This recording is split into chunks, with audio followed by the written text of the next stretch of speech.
नमस्कार दोस्तों, मैं मनीष स्वागत करता हूं आप लोगों का आपके अपने यूट्यूब चैनल पीसीएस एल्गार पीवाई पे। तो कैसे हैं आप लोग? उम्मीद करता हूं काफ़ी अच्छे होंगे और आपकी पढ़ाई भी काफ़ी अच्छे तरीके से चल रही होगी। तो जैसा कि हम लोग घटना चक्र की जो प्रैक्टिस सेट आई है मार्केट में उसको सॉल्व करते हैं, तो इसका 2 प्रैक्टिस सेट हम लोग कंप्लीट कर चुके हैं।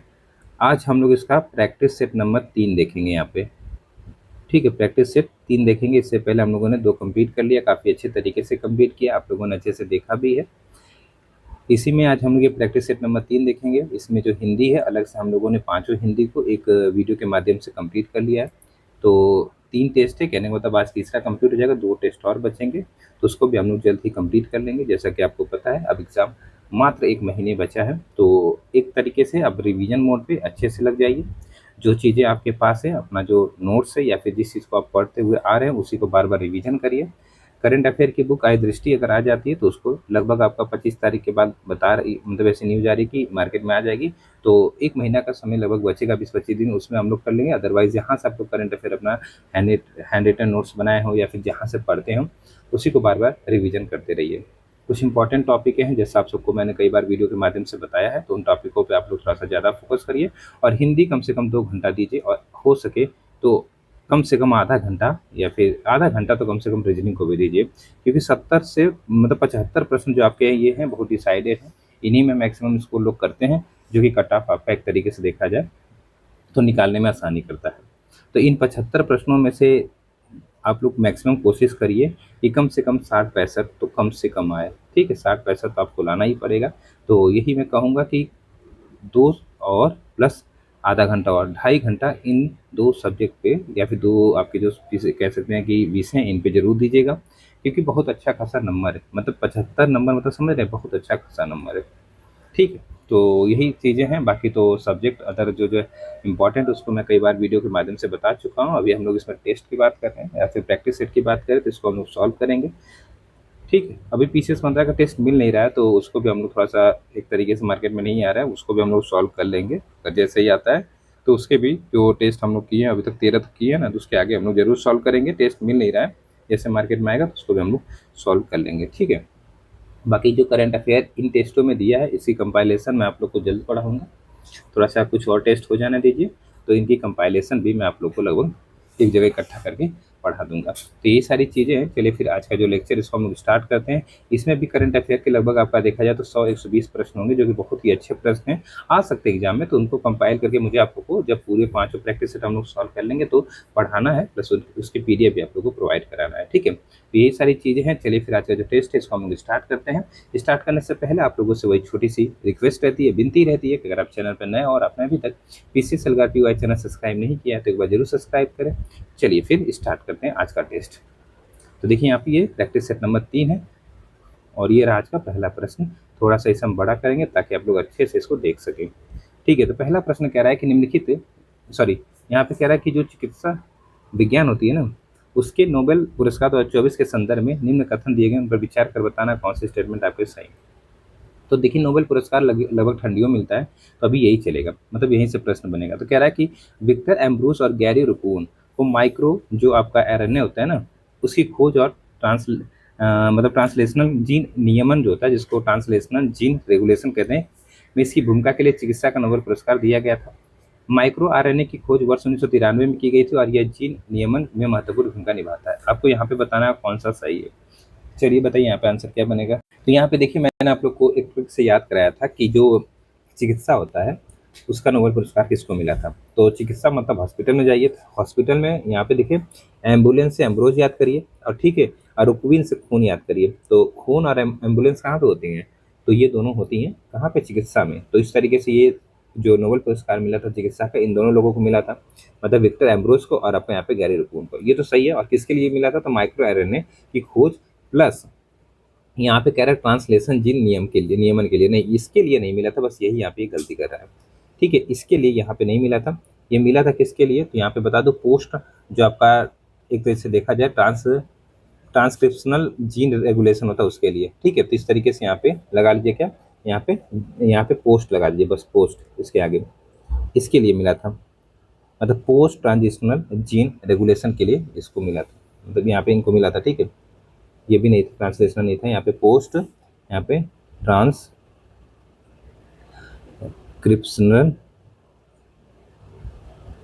ठीक है, और आपका जीन जो रेगुलेशन होता है इसके लिए मिला था। तो इस तरीके से स्टेटमेंट आपका गलत होना चाहिए और दूसरा बिल्कुल स्टेटमेंट सही है। तो आंसर आपका केवल 2 बन रहा है यहाँ पे, केवल 2 आपका आंसर यहाँ पे बिल्कुल सही बन रहा है। ठीक, चलिए अगला प्रश्न क्या कह रहा है आपको यहाँ पे देखा जाए। दूसरा प्रश्न कह रहा है यहाँ पे कि विश्व जल दिवस जो कि 22 मार्च 2021 के अवसर पर केन बेतवा लिंक परियोजना को लेकर किन पक्षों के बीच समझौता मतलब एक तरह से ज्ञापन जो होता है वो हस्ताक्षर एमओयू जो होता है, तो बताइए यहाँ पे किसके बीच हुआ है। ये जो प्रश्न काफी अच्छा प्रश्न है। तो आपको पता होगा कि विश्व जल दिवस जो कि 22 मार्च को मनाया जाता है, इस अवसर पर प्रधानमंत्री मोदी जी की उपस्थिति में केंद्रीय जल शक्ति मंत्रालय, उत्तर प्रदेश और मध्य प्रदेश सरकार के बीच केन बेतवा लिंक परियोजना के लिए एमओयू हस्ताक्षर हुए हैं। तो इस तरीके से इसका आंसर आपका यहाँ पे क्या बन जाएगा। तो आंसर आपका यहाँ पे बन जाएगा एक तरीके से बी वाला ना, बी वाला आपका आंसर यहाँ पे क्या हो जाएगा। तो बिल्कुल सही हो जाएगा। इस चीज को आप यहाँ पे याद रखिएगा। ठीक, चलिए अगला प्रश्न देखते हैं। अगला प्रश्न आपको यहाँ पे आज का क्या कह रहा है। चलिए अगला प्रश्न कह रहा है आपको यहाँ पे देखा जाए कि जेड मोड सोनमर्ग सुरंग के संदर्भ में कुछ कथन दिए गए हैं। आपको यहाँ पे बताना है कि कौन से स्टेटमेंट यहाँ पे सही है। ठीक है, जैसे कह रहा है कि जेड मोड सुरंग का यहाँ पे पुनः नामकरण सोनमर्ग सुरंग के रूप में किया गया। यह सुरंग श्रीनगर और जम्मू के बीच कनेक्टिविटी को बेहतर बनाने के लिए बनाई गई है। तो बताइए इसका आंसर क्या बनेगा। देखिए अगर बात करूँ जैद मोड सुरंग, जिसे अब हम लोग सोनमर्ग सुरंग के नाम से जानते हैं, ये जम्मू और कश्मीर को एक जगह पड़ती है गादरम्बल जिले से। एक तरीके से देखा जाए तो क्या करती है, तो स्थित है और श्रीनगर को सोनमर्ग ले जो रास्ता है ना उससे जोड़ती है। इस तरीके से देखिए पहला तो स्टेटमेंट सही होगा। ये सुरंग श्रीनगर को जम्मू के बीच कनेक्टिविटी बेहतर बनाने के लिए बनाई गई नहीं, ये श्रीनगर से यहाँ पे देखा जाए तो श्रीनगर से किसको, श्रीनगर से लेके अगर देखा जाए यहाँ पे तो जो आपका सोनमर्ग, यहाँ पे देखा जाए सोनमर्ग और ले वाला रास्ता जो है सोनमर्ग ले मार्ग को जोड़ती है, ले मार्ग को। ठीक है, तो इस तरीके से यहाँ पे क्या हो जाएगा, तो मतलब कुल मिला के श्रीनगर से सोनमर्ग के बीच ले मार्ग को जोड़ती है। तो ये गलत हो जाएगा। ठीक है, केवल एक आंसर बनेगा आपको यहाँ पे, केवल एक आपका आंसर यहाँ पे बन जाएगा। ठीक, अगला कह रहा है कि फीफा विश्व कप 2034 की मेजबानी किस देश को सौंपी गई। तो ये भी हाल ही में सौंपी गई थी, इसलिए करंट अफेयर का प्रश्न ये। तो कतर, सऊदी अरब, मोरक्को, अर्जेंटीना, यहाँ पे आंसर क्या बनेगा। तो दरअसल 11 दिसंबर की बात है ये 2024 में, जो आपका एक तरीके से स्विट्जरलैंड में एक आयोजन हुआ था। ठीक है, उसी की बात अगर देखा जाए तो औपचारिक रूप से जो विश्व कप 2034 की मेजबानी किसको सौंपी गई है, तो ये सऊदी अरब को सौंपी गई है। तो सऊदी अरब आपका आंसर यहाँ पे होगा, ये पहली बार। ठीक है, कह सकते हैं यहाँ पे क्या कि पहली बार सऊदी अरब को मेजबानी प्राप्त हुई है। ठीक, तो इस तरीके से आप लोग यहाँ पे याद रखिएगा। और ये पहली बार है, ये भी आप लिख लीजिए पहली बार, क्योंकि कोई चीज़ पहली बार होती है तो बड़ा इंपॉर्टेंट हो जाती है। ठीक, अगला क्या, निम्नलिखित दिवसों पर विचार कीजिए तथा उन्हें कार्यक्रम के अनुसार एक दिवस क्या करना है यहाँ पे, तो कार्यक्रम के अनुसार व्यवस्थित करना होगा। ऐसे प्रश्न मुझे लग रहा है इस बार आ सकते हैं, तभी घटना चक्र वालों ने इस तरीके के प्रश्न बनाना स्टार्ट किया। आ सकते हैं क्योंकि इस तरीके से 4-5 दिवस भी आपको तैयार होना चाहिए ना। जैसे यहाँ पे विश्व शौचालय दिवस है, विश्व खाद्य दिवस है, विश्व डाक दिवस है, विश्व शिक्षक दिवस है। तो यहाँ पे जो सबसे पहले पता विश्व शिक्षक दिवस 5 सितंबर को मनाया जाता है ना, 5 सितंबर को मनाया जाता है। इसके बाद अगर नहीं विश्व पूछ रहा है ना, विश्व पूछ रहा है तो 5 अक्टूबर को मनाया जाता है। ये 5 अक्टूबर को मनाया जाता है। ठीक है, तो विश्व शिक्षक दिवस 5 अक्टूबर को मनाया जाता है। इसके बाद अगर देखा जाए विश्व डाक दिवस जो है ये आपका अक्टूबर में मनाया जाता है। तो यहाँ पे 9 अक्टूबर होगा, 9 अक्टूबर को मनाया जाता है, 9 अक्टूबर को मनाया जाता है। ये हो गया। इसके बाद अगर देखा जाए यहाँ पे आपका क्या कह रहा है विश्व खाद्य दिवस। ठीक है, विश्व खाद्य दिवस ये 16 अक्टूबर को मनाया जाता है, 16 अक्टूबर को मनाया जाता है। और यहाँ पे विश्व शौचालय दिवस की अगर मैं बात करूँ यहाँ पे, तो ये दिवस कब मनाया जाता है बताइए आपको, तो 19 नवंबर को मनाया जाता है, 19 नवंबर को। तो इस तरीके से यहाँ पे आंसर आप लोग देख सकते हैं क्या बन जाएगा, क्या बनेगा आंसर, तो आपका बी बता रहे हैं यहाँ पे। चलिए अगला प्रश्न देखा जाए। छठा प्रश्न क्या कह रहा है आपको यहाँ पे, टाइम मैगजीन द्वारा 2024 का एथलीट ऑफ द ईयर किसे घोषित किया गया है। आपका ये प्रश्न है, इसका आंसर क्या बनेगा बताइए। इसका आंसर बनेगा कैथलीन क्लार्क को। कैथलीन क्लार्क को एक तरीके से देखा जाए तो एथलीट ऑफ द ईयर जो टाइम मैगजीन होती है उसमें चुना गया। ठीक है, ये एक तरीके से अमेरिकी क्या है तो बास्केटबॉल खिलाड़ी हैं। ये आपका बास्केट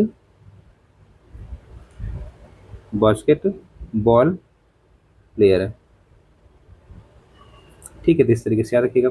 अगला, निम्नलिखित घटनाओं पर विचार कीजिए, उन्हें कालक्रम के अनुसार व्यवस्थित कीजिए। थोड़ा सा इसे मैं पतला कर लेता हूँ ताकि लिखने में आसानी रहे। ठीक है, तो आइए देखते हैं। कह रहा कि प्रसिद्ध गजल गायक पंकज उदास का निधन। तो पंकज उदास जी का निधन हुआ था 2024 में, लेकिन किस तारीख को? तो ये 26 फरवरी को। 26 फरवरी को इनका निधन हुआ था 2024 में। और बात करें, प्रसिद्ध राजनीतिक और सीपीआई एम के नेता थे सीताराम येचुरी का निधन कब हुआ था? तो इनका निधन हुआ था, अगर देखा जाए यहाँ पे, तो 12 सितंबर 2024 को। ठीक है, इसके बाद अगर देखा, प्रसिद्ध तबला वादक जाकिर हुसैन जी का निधन। बताइए आप लोग यहाँ पे इनका निधन कब हुआ था? तो इनका निधन हुआ था 15 दिसंबर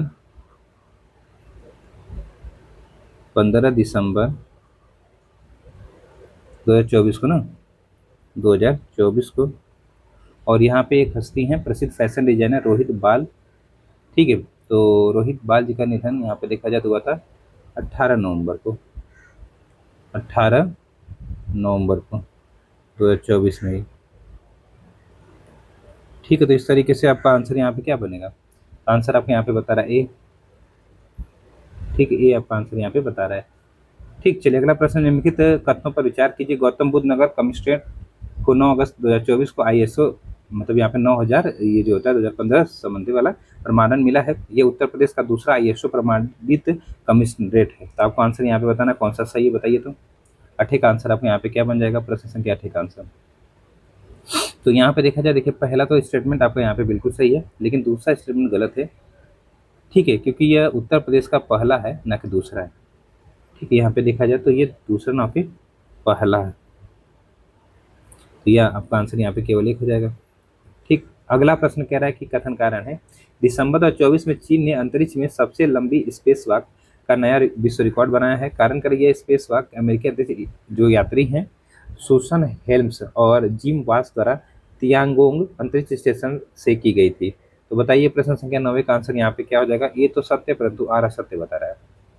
ये तो सत्य परंतु आर असत्य बता रहा है, यहाँ पे देख लीजिएगा। ठीक है, तो यहाँ पे देखा जाए तो दिसंबर की बात है, चीन के क्याई जूजे और शुंग लिंगडोंग ने तियानयोंग अंतरिक्ष स्टेशन में 9 घंटे 6 मिनट आपका देखा जाए तो स्पेस वॉक किया। ठीक है, तो इस तरीके से आप लोग यहाँ पे याद रख सकते हैं। अगला प्रश्न कह रहा है, प्रधानमंत्री सहज बिजली घर हर घर योजना, जिसको सौभाग्य योजना कहते हैं, ठीक है, शॉर्टकट में, के संदर्भ में कुछ कथन देके आपको बताना क्या सही है। जैसे कि यह योजना गरीब परिवार को मुफ्त बिजली कनेक्शन प्रदान करती है। ये दूसरा स्टेटमेंट कह रहा है, अन्य ग्रामीण परिवारों को 500 रुपये की एक मुश्त राशि देनी होती है। चलिए बताइए यहाँ पे क्या है।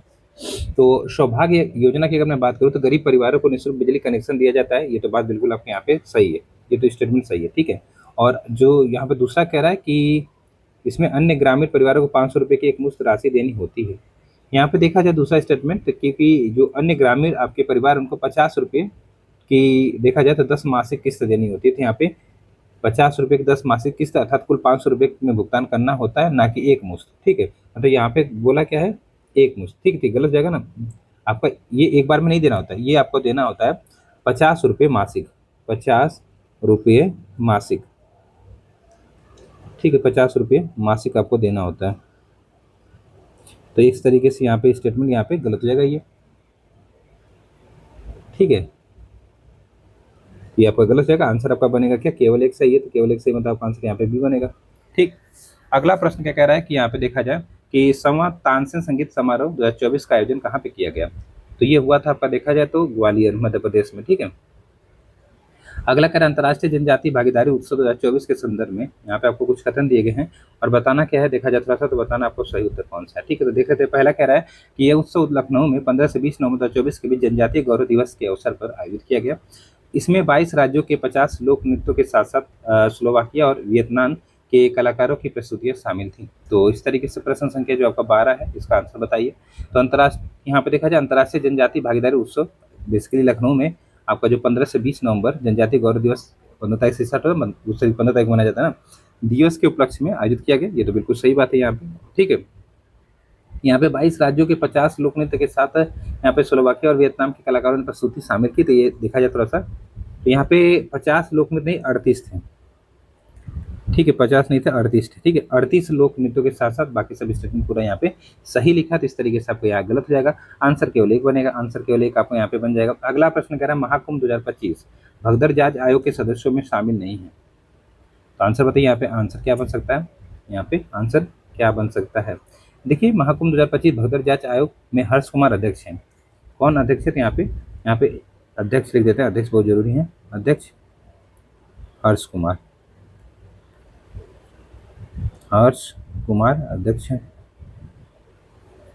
बाकी अगर देखा जाए यहाँ पे, तो उत्तर प्रदेश के मुख्यमंत्री इसमें शामिल नहीं है, यही आपको यहाँ पे एक तरीके से देखा जाए तो गलत है। बाकी सब लोग सेवानिवृत्त आईपीएस अधिकारी वीके गुप्ता है, सेवानिवृत्त आईएएस अधिकारी डीके सिंह है, और इलाहाबाद उच्च न्यायालय के सेवानिवृत्त न्यायमूर्ति हर्ष कुमार यही अध्यक्ष है। ठीक है, इस तरीके से आप लोग यहाँ पे याद रखिएगा।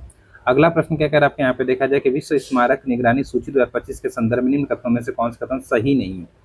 कौन से कथन सही नहीं है, तो ये देख लेते हैं थोड़ा सा यहाँ पे प्रश्न संख्या 14 का। तो 14 का आंसर अगर देखा जाए यहाँ पे, तो स्थलों की संख्या 25 है, शामिल महाद्वीप 5 है, भारतीय स्थल भुज की ऐतिहासिक जल प्रणालियाँ, चंद्रमा स्थल पर देखा जाए अपोलो 11 को लैंडिंग स्थल मंगलवार। ठीक है, तो इस तरीके से क्या बताना, विश्व स्मारक निगरानी सूची में आपका 2025 जो है, इसमें से कौन सा सही सम्मिलित है, सिंपल से ये बताना है। देखिए, तो इसमें डी शामिल नहीं है, डी जो है आपको यहाँ पे देखा जाए तो शामिल नहीं है। ठीक है, इस चीज़ को आप लोग यहाँ पे याद रखिएगा। तो इस तरीके से अगर देखा जाए यहाँ पे डी गलत है। दरअसल जो अपोलो 11 का लैंडिंग स्थल है, ये आपका ट्रांसक्विलिटी बेस है, चंद्रमा पर ना है। ठीक है, तो ये चंद्रमा असल यहाँ पे देखा जाए तो क्या है, जो आपका यहाँ पे ट्रांसक्विलिटी बेस जो एक है, तो इस तरीके से यहाँ पे लिख देता हूँ, ट्रैक्विलिटी, ठीक है, बेस। तो इस तरीके से ये गलत हो जाएगा। अगला कह रहा है आपका कि चीन ने अपना पहला विदेशी वायुमंडल निगरानी केंद्र कहाँ पे स्थापित किया, बताइए। तो ये किया है अंटार्कटिका में। अंटार्कटिका आपका आंसर यहाँ पे क्या हो जाएगा, तो बिल्कुल सही हो जाएगा। अगला कह रहा है सूची को सूची 2 से शामिल करना है, कुछ व्यक्ति दिए गए हैं और कह सकते हैं कि किससे उनका योगदान था। तो आइए देखते हैं। सबसे पहले पीवी नरसिम्हा राव जी। तो दरअसल 1991 में जो आर्थिक सुधार हुआ था, एक तरह से इन्हीं के प्रधानमंत्री कार्यकाल में हुआ था ना, तो इस तरीके से यहाँ पे देखा जाए तो आर्थिक उदारीकरण कह सकते हैं हम यहाँ पे। ठीक है, फिर इसके बाद एलन मस्क की बात करें, तो एलन मस्क स्पेसएक्स जो है और टेस्ला के संस्थापक हैं। ठीक है, इस तरीके से सही हो जाएगा आपका। फिर स्मृति ईरानी की बात करें, तो ये केंद्रीय मंत्री थी, और एक तरीके से देखा जाए बेटी बचाओ बेटी पढ़ाओ जैसे योजनाओं से चर्चित हुई थी। तो इस तरीके से आपका आंसर देखा जाए महिला सशक्तिकरण से संबंधित हो सकता है। और सत्या नडेला की अगर मैं बात करूँ, तो ये माइक्रोसॉफ्ट के सीईओ है ना, इस तरीके से आपका आंसर यहाँ पे बन जाएगा। तो यहाँ पे क्या बना, ए पे 1 बी पे 4, एक ए पे मतलब ये देखा जाए यहाँ पे, तो ए पे 1 बी पे 4, बी पे आपका क्या है, तो 4 है, बी पे 4 हो गया। टी सी पे क्या हो गया, तो आपका 3 हो गया, और डी पे 2 हो गया। मतलब 1 4 3 2 कहीं पे देखें होगा तो आंसर हो जाएगा 1 4 3 2, तो आपका आंसर यहाँ पे डी वाला बन रहा है। ठीक है, डी आपका आंसर बन गया। अगला कह रहा है कि स्नो लेपर्ड पॉपुलेशन जो असेसमेंट है इन इंडिया, जिसको यहाँ पे शॉर्टकट में एसपीआई कहते हैं, रिपोर्ट के अनुसार किस राज्य केंद्र शासित प्रदेश में स्नो लेपर्ड की संख्या सबसे अधिक है, तो ये तो लद्दाख में सबसे अधिक है ना, लद्दाख आपका आंसर यहाँ पे होना चाहिए। तो लद्दाख आपका आंसर यहाँ पे क्या हो जाएगा, तो बिल्कुल सही हो जाएगा। ठीक, इस तरीके से याद रखिएगा। कुल अगर देखा जाए भारत में कुल कितने हैं, तो भारत में कुल यहाँ पे भारत में कुल कुल जो आपके स्नो लेपर्ड उनकी संख्या कितनी है, तो लेपर्ड, ठीक है, तो इनकी संख्या है आपका यहाँ पे 718। 718 है। लद्दाख में कितना अकेले देखा जाए तो 477, कितने हैं 477, 477। इस तरीके से लद्दाख आपका आंसर यहाँ पे हो जाएगा। ठीक है, इस चीज़ को आप लोग यहाँ पे याद रखिएगा। हिमाचल प्रदेश में लगभग 51, उत्तराखंड में 124 है। अगला कह रहा है कि FIH हॉकी स्टार्स अवार्ड 2024 के संदर्भ में निम्न कथनों पर विचार कर बताइए कि इनमें से कौन से कथन आपके सही हैं।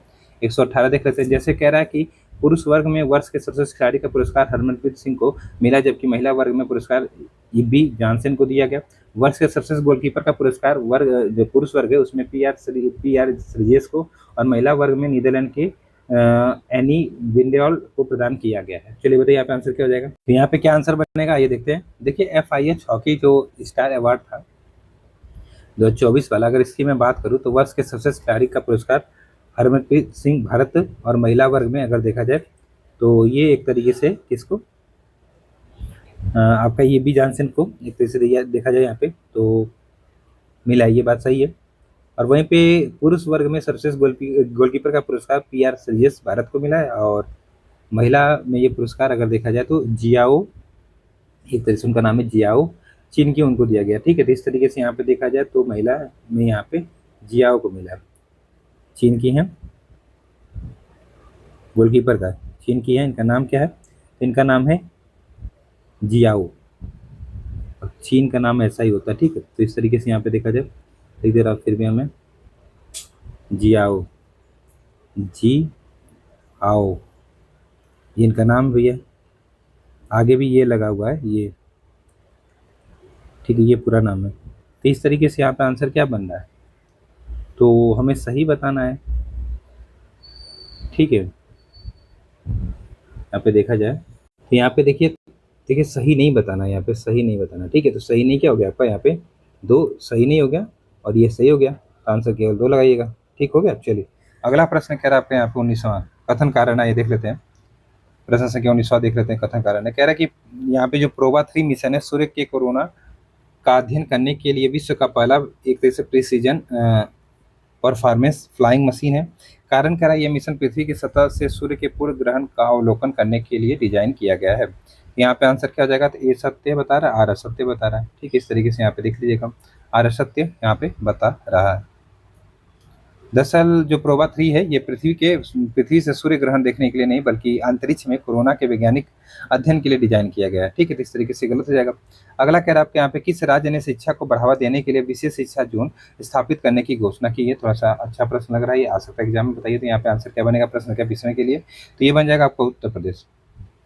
उत्तर प्रदेश आपका आंसर यहाँ पे क्या हो जाएगा, तो बिल्कुल सही हो जाएगा। दरअसल उत्तर प्रदेश के मुख्यमंत्री योगी आदित्यनाथ जी ने शिक्षा को बढ़ावा देने के लिए 6 जिले, कौन कौन से 6 जिले हैं, तो यहाँ पे देखिए पहला लखनऊ है, पहला आपका लखनऊ है। दूसरा देखा जाए यहाँ पे तो आपका गोरखपुर है, गोरखपुर है, ये थोड़ा सा लिख लीजिएगा, गोरखपुर है। तीसरा देखा जाए इसमें तो आपका यहाँ पे अयोध्या है, अयोध्या है। चौथा आपका क्या, कौन सा जिला है, तो चौथा आपको यहाँ पे हो जाएगा आगरा, आगरा। पाँचवा यहाँ पे देखा जाए तो गौतम बुद्ध नगर, गौतम बुद्ध नगर। ठीक है, और छठा अगर देखा जाए यहाँ पे तो बुंदेलखंड का कोई भी क्षेत्र होगा, तो यहाँ पे बुंदेलखंड, बुंदेलखंड।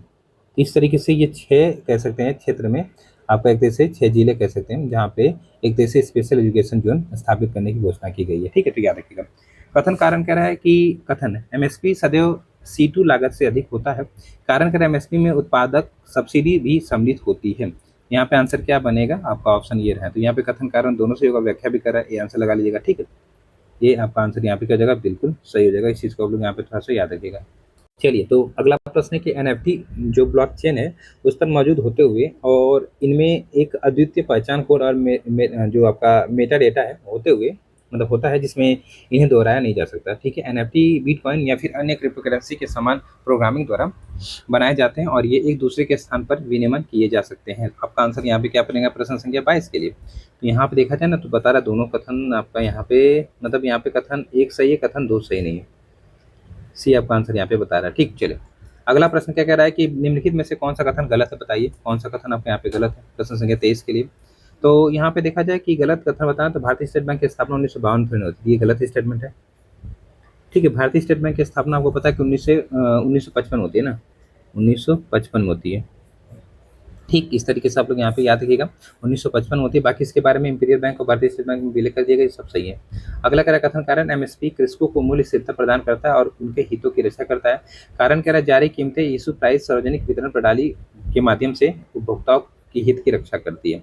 तो प्रश्न संख्या 24 का आंसर आपके यहाँ पे क्या बनेगा, 24 का आंसर यहाँ पे कथन कारण दोनों से आपको व्याख्या भी कर रहा है।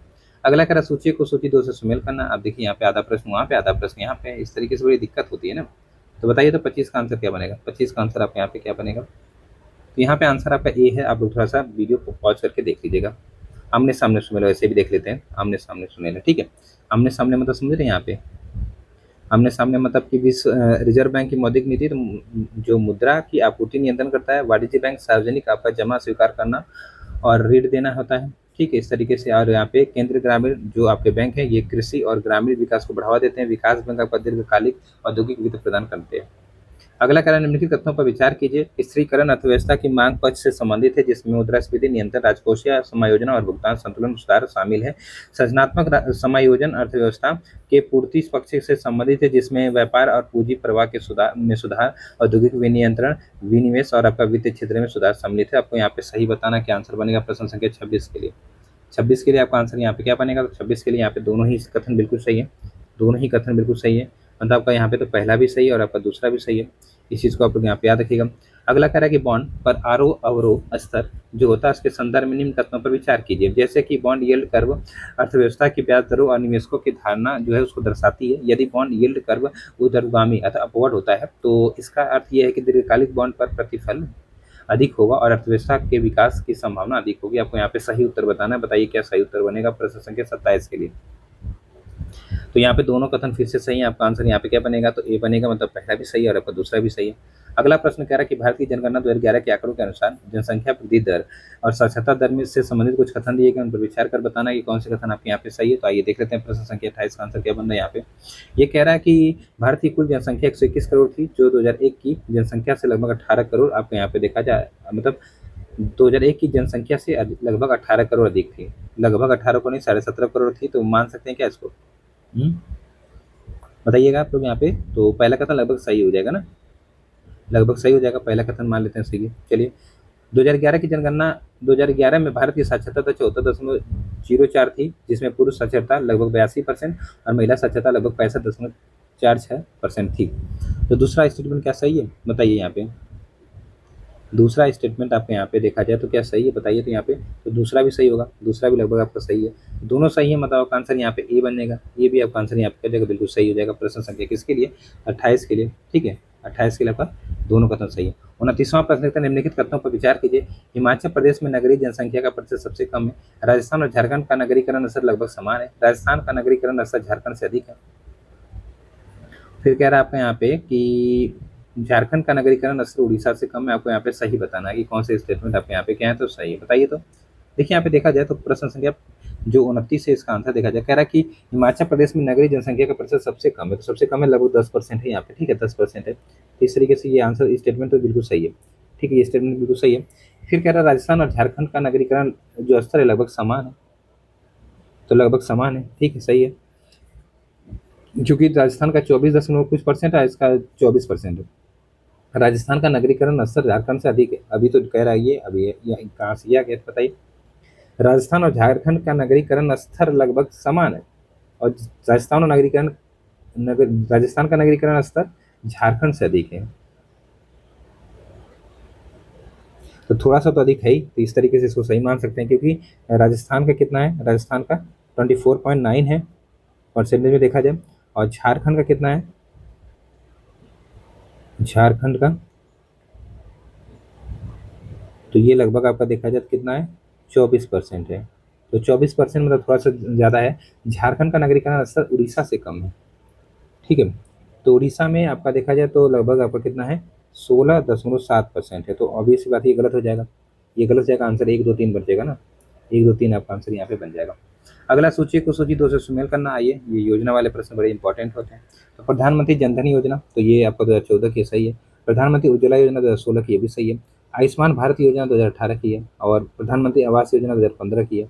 आमने सामने सुमेल हो गया, 1 2 3 4 आप लोग यहाँ पे याद रखिएगा। ठीक, चलिए अगला प्रश्न आज का देखा जाए, प्रश्न संख्या 30 के बाद 31 का कह रहा है आपके यहाँ पे निम्नलिखित कथनों पर विचार कीजिए। भारत में जनगणना का कार्य भारत के रजिस्ट्रार जनरल और जनगणना आयुक्त के नेतृत्व में किया जाता है। जनगणना का उद्देश्य केवल जनसंख्या की गणना करना होता है। चलिए 31 का आंसर आप यहाँ पे बताइए क्या हो जाएगा। देखिए तो यहाँ पे पहला स्टेटमेंट तो सही है। ठीक है, पहला स्टेटमेंट आपके यहाँ पे क्या है, तो बिल्कुल सही है। दूसरा देखा जाए, जनगणना का उद्देश्य केवल जनसंख्या की गणना करना होता है।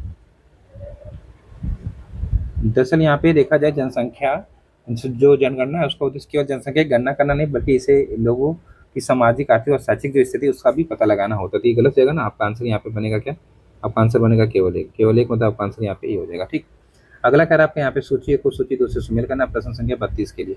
तो आइए यहाँ पे देख लेते हैं क्या है। तो ये फिर सामने सामने सुमेल है। आमने सामने सुमेल मतलब यहाँ पे देखा जाए वाणिज्यिक बैंक, एक केंद्रीय बैंक के नियंत्रण में कार्य करते हैं। आरबीआई, तो ये मौद्रिक नीति का संचालन करता है। बचत खाता जो होता है आम जनता के लिए जमा खाता होता है। ठीक है, इस तरीके से अगर देखा जाए। और रेपो रेट क्या होता है, तो बैंक को अल्पकालिक ऋण प्रदान करता है। इस तरीके से आपका यहाँ पे देखा जाए तो आपका आंसर यहाँ पे हो जाएगा ए। अगला कह रहा है कि निम्नलिखित कथनों पर विचार कीजिए और बताइए कि इनमें से कौन सा सही उत्तर है। जैसे कि अगर बात करें, जनगणना एक प्रक्रिया है जिसमें किसी देश की कुल जनसंख्या की गणना की जाती है। भारत में जनगणना प्रत्येक 15 वर्ष में एक बार की जाती है। आपका 33 का आंसर क्या बनेगा, बताइए। 33 का आंसर बनेगा, देखिए, जनगणना एक प्रक्रिया जिसमें किसी देश की कुल जनसंख्या की गणना की जाती है। अब भारत में जनगणना प्रत्येक 15 वर्ष कहाँ से हुई है, गलत जाएगा ना, 10 वर्ष पे होती है ना। ये आपको यहाँ पे देखा जाए तो 10 वर्ष पे होती है, 10 वर्ष पे होती है। ठीक है, 10 वर्ष पे। इस तरीके से यहाँ पे आंसर केवल एक बनेगा, केवल एक, मतलब आपका आंसर यहाँ पे हो जाएगा। निम्नलिखित कथनों पर विचार कीजिए। मांग और आपूर्ति, डिमांड एंड सप्लाई, किसी भी बाजार में कीमत निर्धारित करने वाले प्रमुख कारक होते हैं। ठीक है, यदि किसी वस्तु की कीमत बढ़ती है तो उसकी मांग भी स्वाभाविक रूप से बढ़ जाती है। अब बताइए यहाँ पे क्या स्टेटमेंट आपका यहाँ पे सही हो जाएगा। प्रश्न संख्या 34 के लिए, 34 के लिए आपका आंसर यहाँ पे क्या हो जाएगा। तो यहाँ पे देखा, मांग और आपूर्ति बाजार में सबसे महत्वपूर्ण अवधारणाएं, आपको पता ही होगा। जब किसी वस्तु की मांग अधिक होती है और आपूर्ति कम होती है तो इसमें कीमत बढ़ जाती है। तो इस तरीके से देखा जाए तो यहाँ पे पहला स्टेटमेंट तो सही होगा। ठीक है, पहला स्टेटमेंट आपका सही होगा। यदि किसी वस्तु की कीमत बढ़ती है तो उसकी मांग भी स्वाभाविक रूप से बढ़ जाती है। क्या ये बात हो सकती है, बताइए आप लोग यहाँ पे दूसरा। ठीक है, बताइए तो आप लोग यहाँ पे। तो यहाँ पे कह रहा है कि सही उत्तर बताना है। तो कीमत अगर किसी वस्तु की बढ़ेगी तो समानतः उसकी मांग घट जाएगी ना, लोग कम खरीदेंगे। ये गलत हो जाएगा ना, आपका आंसर केवल एक बनेगा। सही बताना है तो यहाँ पे। चलिए, अगला प्रश्न क्या कह रहा है आपके यहाँ पे। कह रहा है कि निम्नलिखित कथनों पर विचार करें और बताएं कि इनमें से कौन से सही उत्तर हैं। आइए देख लेते हैं। जैसे कि कह रहा है, मुद्रास्फीति तब होती है जब किसी अर्थव्यवस्था में वस्तु और सेवाओं की कीमतें सामान्य रूप से बढ़ने लगती हैं। मुद्रास्फीति हमेशा अर्थव्यवस्था के लिए हानिकारक होती है। बताइए 35 का आंसर आपके यहाँ पे क्या बनेगा। 35 का आंसर आपके यहाँ पे बनेगा, केवल एक सही है, दूसरा गलत है। ठीक है, केवल एक सही है, दूसरा गलत है। तो इस तरीके से अगर देखा जाए, क्या कह रहा है दूसरा स्टेटमेंट, मुद्रास्फीति हमेशा अर्थव्यवस्था के लिए हानिकारक, हमेशा हानिकारक नहीं होती भैया, थोड़ा महंगाई होनी भी चाहिए। ठीक है, अर्थव्यवस्था के लिए सही होता है। अगला कह रहा है कि कथन है, सामान्य तुल्य जलवायु दशा में पूरे साल ठंड रहती है और तापमान 20 सेंटीग्रेड के नीचे रहता है। ये जलवायु दशा आर्द्र विषुवतीय रेखा और उस जो आपके शुष्क मरुस्थलीय जलवायु के मध्य पाई जाती है। चलिए 36 का आंसर बताइए, आसान सा प्रश्न है। ठीक है, आसान सा प्रश्न, इसमें आंसर क्या बनेगा। इसमें आंसर आप यहाँ पे देख सकते हैं, ये रहे आपके ऑप्शन। तो ये तो असत्य है। ठीक है, ये तो आपका असत्य है यहाँ पे, ये असत्य। दरअसल सामान्य जो कंडीशन होता है, आपको पता है, जो सामान्य तुल्य जलवायु होती है वहाँ पे पूरे वर्ष ठंडी तो नहीं रहती है, बल्कि ऊंचा तापमान रहता है और किसी भी महीने 20 सेंटीग्रेड से नीचे नहीं आ पाता है। इस तरीके से देखा जाए तो ये गलत हो जाएगा। हाँ, ये स्टेटमेंट आपका सही है, तो मतलब आर सही है, तो कथन गलत है और आपका आर सत्य। तो इस तरीके से आपका सी आंसर यहाँ पे बन जाएगा। अगला, निम्नलिखित में से किस राज्य में भारत का सर्वाधिक तांबा अयस्क भंडार पाया जाता है, या भंडार पूजा उत्पादन है। ठीक है, तो थोड़ा ये सब देखा करिएगा। तो 37 का आंसर आपका इंडियन जो वुमेन्स ईयरबुक 2022 अभी तक आई उसके हिसाब से देखा जाए तो इसका आंसर बनेगा राजस्थान में। राजस्थान आपका आंसर यहाँ पे आ जाएगा, तो सही हो जाएगा। ठीक, इस चीज़ को आप लोग यहाँ पे याद रखिएगा। ये एक तरीके से अगर देखा जाए तो भंडारण में राजस्थान आपका पहले स्थान पे है। ठीक है, उत्पादक में मध्य प्रदेश है, उत्पादन में मध्य प्रदेश है, फिर राजस्थान है, लेकिन भंडारण की दृष्टि से राजस्थान पहले स्थान पे, ये याद रखिएगा। सिसली द्वीप के संदर्भ में कुछ कथन दिए गए हैं। ठीक है, जो सिसली द्वीप है इटली के पास, उसके बारे में कुछ कथन दिए गए हैं और बताना कि इनमें से कौन से कथन आपके यहाँ पे क्या है तो सही है। जैसे कि अगर मैं बात करूँ तो ये कह रहा है कि सिसली इटली का श्वेत प्रदेश जो कि भूमध्य सागर में से सबसे बड़ा द्वीप है। सिसली इटली का सबसे छोटा द्वीप प्रदेश भी है। तो यहाँ पे देखा जाए पहला कथन तो लग रहा है सही है, क्योंकि सिसिली इटली का एक स्वतंत्र प्रदेश है जो कि भूमध्य सागर में सबसे बड़ा द्वीप है। ये बिल्कुल स्टेटमेंट सही लग रहा है। दूसरा गलत लग रहा है, क्योंकि सिसिली इटली का सबसे छोटा नहीं बल्कि सबसे बड़ा द्वीप है। ठीक है, ये गलत जाएगा ना, आंसर केवल एक बनेगा। सही बताना तो केवल एक, आपका आंसर यहाँ पे क्या हो जाएगा, बिल्कुल सही हो जाएगा। निम्नलिखित कथनों पर विचार कीजिए। जब दो टेक्टोनिक प्लेटें एक दूसरे से विपरीत दिशा में हटती हैं तो इसे अपसारी प्लेट सीमा कहा जाता है। अपसारी प्लेट सीमा के कारण नई प्रॉपर्टी का निर्माण नहीं होता। भैया निर्माण तो होता है, जब दूर जाएंगे तो निर्माण होगा ना। इस तरीके से हमें क्या बताना कि कौन सा कथन यहाँ पे सही उत्तर है। ठीक है, चलिए बताइए यहाँ पे आंसर क्या हो जाएगा। जब दो प्लेटें क्या होती हैं एक दूसरे से अलग जा रही है, मतलब दूर जा रही है ना, इस तरीके से क्या होता है, तो अब सारी प्लेटें सीमा कहलाती हैं। हाँ सही बात है, ये तो अब सारी प्लेटें सीमा कहलाती हैं, पहला स्टेटमेंट सही है। और जब दूर जाती हैं इस तरीके से, मान लीजिए जब दो प्लेटें हैं आपके यहाँ पे, एक प्लेट ये है और एक प्लेट ये है, जब ये दूर जाएगी ना इस तरीके से, इधर जा रही इधर जा रही, तो इससे ये जो आपका अंदर का लावा है ये बाहर आके इस तरीके से नई नई आपके यहाँ पे संरचना बनाता है। ठीक है, तो इस तरीके से आपका देखा जाए गलत हो जाएगा ना, ये गलत हो जाएगा।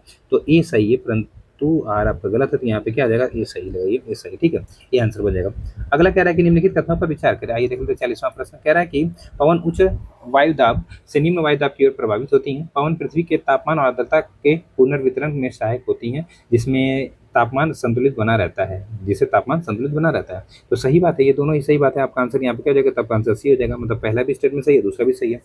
ठीक है, चलिए अगला प्रश्न क्या कह रहा है, आपका देखा जाए निम्नलिखित में से कौन सा संस्थान पशु क्लोनिंग तकनीक के लिए एक तरीके से प्रसिद्ध है। तो 41 का आंसर आपका यहाँ पे क्या आ जाएगा, 41 का आंसर आपका यहाँ पे क्या हो जाएगा, बताइए आप लोग यहाँ पे। तो 41 का आंसर आपका यहाँ पे बी हो जाएगा, राष्ट्रीय डेयरी अनुसंधान जो आपका करनाल है वहाँ पे आंसर बन जाएगा। 41 के बाद 42 देखा जाए निम्नलिखित में से कौन सा यूरोप महाद्वीप किसी देश की राजधानी है। तो 42 का आंसर आपका यहाँ पे क्या बन जाएगा, तो 42 का आंसर आपका Cape Town, Amsterdam, Buenos Aires, आपको स्टॉकहोम। इनमें से बताना क्या है, कौन सा यूरोप महाद्वीप की राजधानी, यूरोप महाद्वीप की। तो यहाँ पे केप टाउन तो नहीं होगी, हटा दीजिए, एक को हटा दीजिए। ठीक है, तो और बाकी देखा जाए आपका, बाकी देखा जाए ब्यूनस आयरस भी नहीं होगी। ठीक है, एक तीन तो नहीं होंगे, तो एक ही तीन आपका आंसर बनना चाहिए यहाँ पे। यहाँ पे कह रहा है कि निम्नलिखित में से कौन सी यूरोप महाद्वीप किसी यूरोप महाद्वीप की राजधानी है ना। तो यूरोप की राजधानी आपको यहाँ पे देखा है एम्स्टर्डम नीदरलैंड की हो गई, स्टॉकहोम आपका यहाँ पे कहाँ की हो गई, तो स्वीडन की हो गई ना। तो 2 और 4 आपका आंसर बना, यहाँ पे 2 और 4 आपके हैं। बाकी तो ये यहाँ पे केप टाउन तो एक देश से साउथ अफ्रीका में हो गई। ठीक है, साउथ अफ्रीका की राजधानी। और जो ब्यूनस आयरस है ये अर्जेंटीना की राजधानी है, अर्जेंटीना की राजधानी है। अगला निम्नलिखित कथनों में से आपको बताना है कि कौन से कथन दक्षिण पश्चिम मानसून के बारे में सही नहीं है। दक्षिण पश्चिम मानसून के बारे में आपका सही नहीं है। इस तरीके से दक्षिण पश्चिम मानसून के बारे में आप लोग जानिए यहाँ पे। ठीक है, ये रही इस तरीके से सक्रिय दर जारी कह रही कि दिसंबर से मार्च के बीच सक्रिय रहती है। तो ये तो गलत हो गया ना, ये आपका जून से एक्टिव होती है। तो इस तरीके से गलत जाएगा, ये आपकी लौटती हुई मानसून की बात कर रहा है। ठीक है, उत्तर पूर्वी मानसून की। इसका प्रारंभ केरल से होता है। भारत में इसका प्रत्यावर्तन सितंबर मार्च से प्रारंभ हो जाता है, मतलब वो लौटना। ठीक है, भारत की कुल वर्षा का लगभग 75% इसी प्राप्त सही है। हिमालय पर्वत श्रृंखला के बारे में निम्न कथनों पर विचार कर बताइए कि इनमें से कौन से कथन सही है। जैसे कि यह विश्व की सबसे ऊंची पर्वत श्रृंखला है। हिमालय मुख्य रूप से 3 समानांतर श्रेणियों में विभाजित है। महान हिमालय, मध्य हिमालय और शिवालिक की इस उत्पत्ति प्लेट टेक्टोनिक जो आपके सिद्धांत उससे, मतलब प्लेट टेक्टोनिक सिद्धांत से हुआ है। ये दक्षिण भारत की अधिकांश नदियां का उद्गम स्थल भी है। दक्षिण भारत कहाँ से होगा भैया, बताइए। इस तरीके से सीधे गलत कह रहे हैं यहाँ पे, चार को गलत करिए यहाँ पे। बाकी ये भी सही है, आपका ये भी सही और आपका ये भी सही है। तो 1 2 3 सही है, यहाँ पे आंसर आपका 1 2 3 बनेगा। ठीक है, 1 2 3 आपका आंसर 44 के लिए बन जाएगा। चलिए अगला प्रश्न आज का देखा जाए 45वां कह रहा सूची को सूची 2 से शामिल करना। कुछ तेल शोधनशाला है और आप कह सकते हैं यहाँ पे क्या है, राज्य। आइए देख लेते हैं मथुरा। तो मथुरा आपका उत्तर प्रदेश में आएगा। ठीक है, हल्दिया की बात करें तो हल्दिया आपका आ जाएगा कहाँ पे, तो पश्चिम बंगाल में आ जाएगा। ठीक है, अगर बात करें मंगलोर तो मंगलोर आपको कर्नाटक में आ जाएगा। और बरौनी तो आपका बिहार में। ठीक है, इस तरीके से आपका आंसर यहाँ पे क्या बनेगा, तो आंसर आपका यहाँ पे बी बता रहा है। बी आपका आंसर यहाँ पे बता रहा है, देख लीजिएगा। वैसे सही हम लोगों ने मैच कर लिया।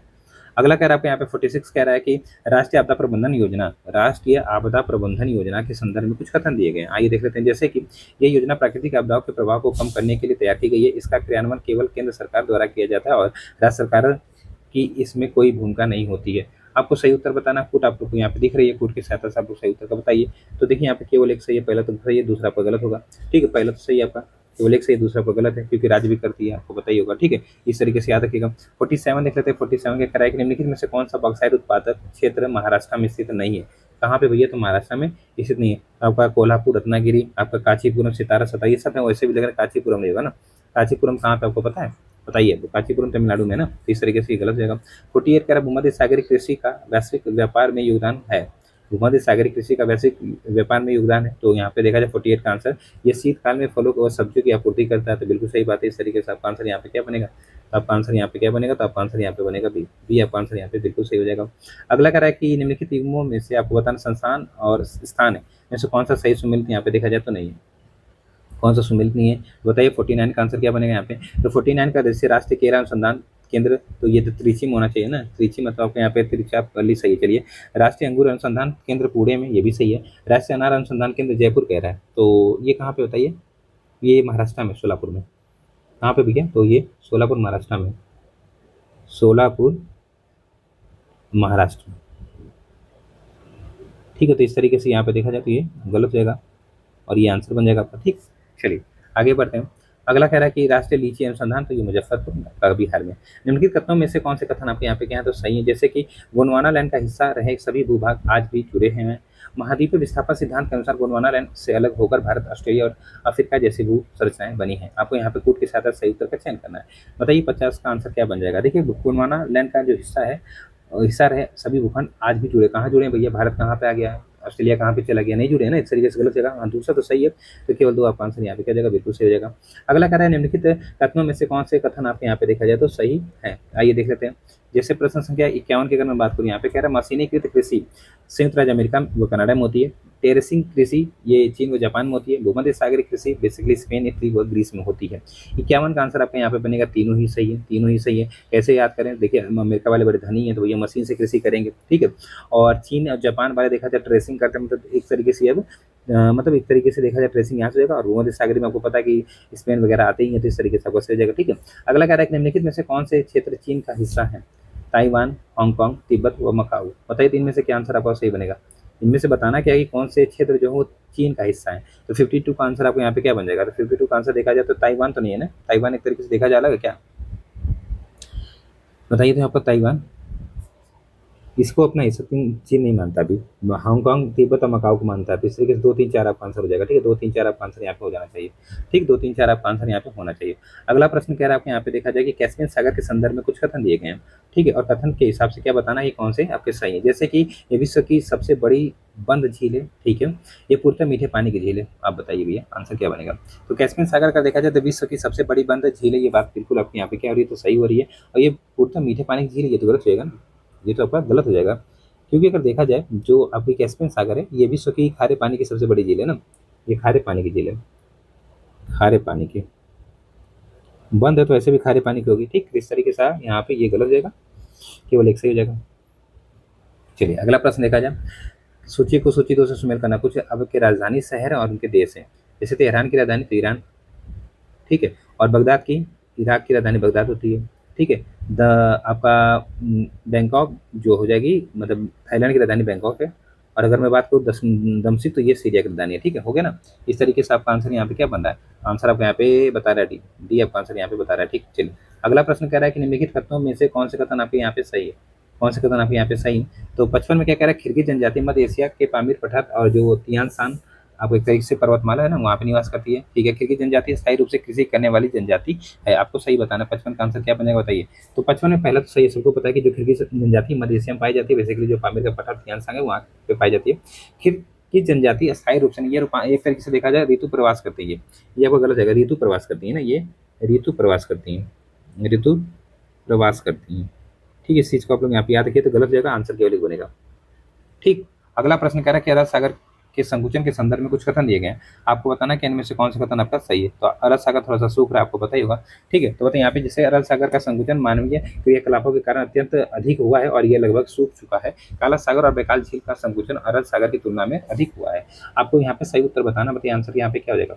तो अरब सागर का जो संकुचन होला बेसिकली उसके लिए मानवीय क्रियाकलाप क्या जिम्मेदार है, तो इस तरीके से पहला कथन सही है। और यहाँ पे दूसरा कथन तो गलत होगा ना, दूसरा कथन गलत होगा, आंसर आपका यहाँ पे केवल एक बनेगा, ठीक है ना।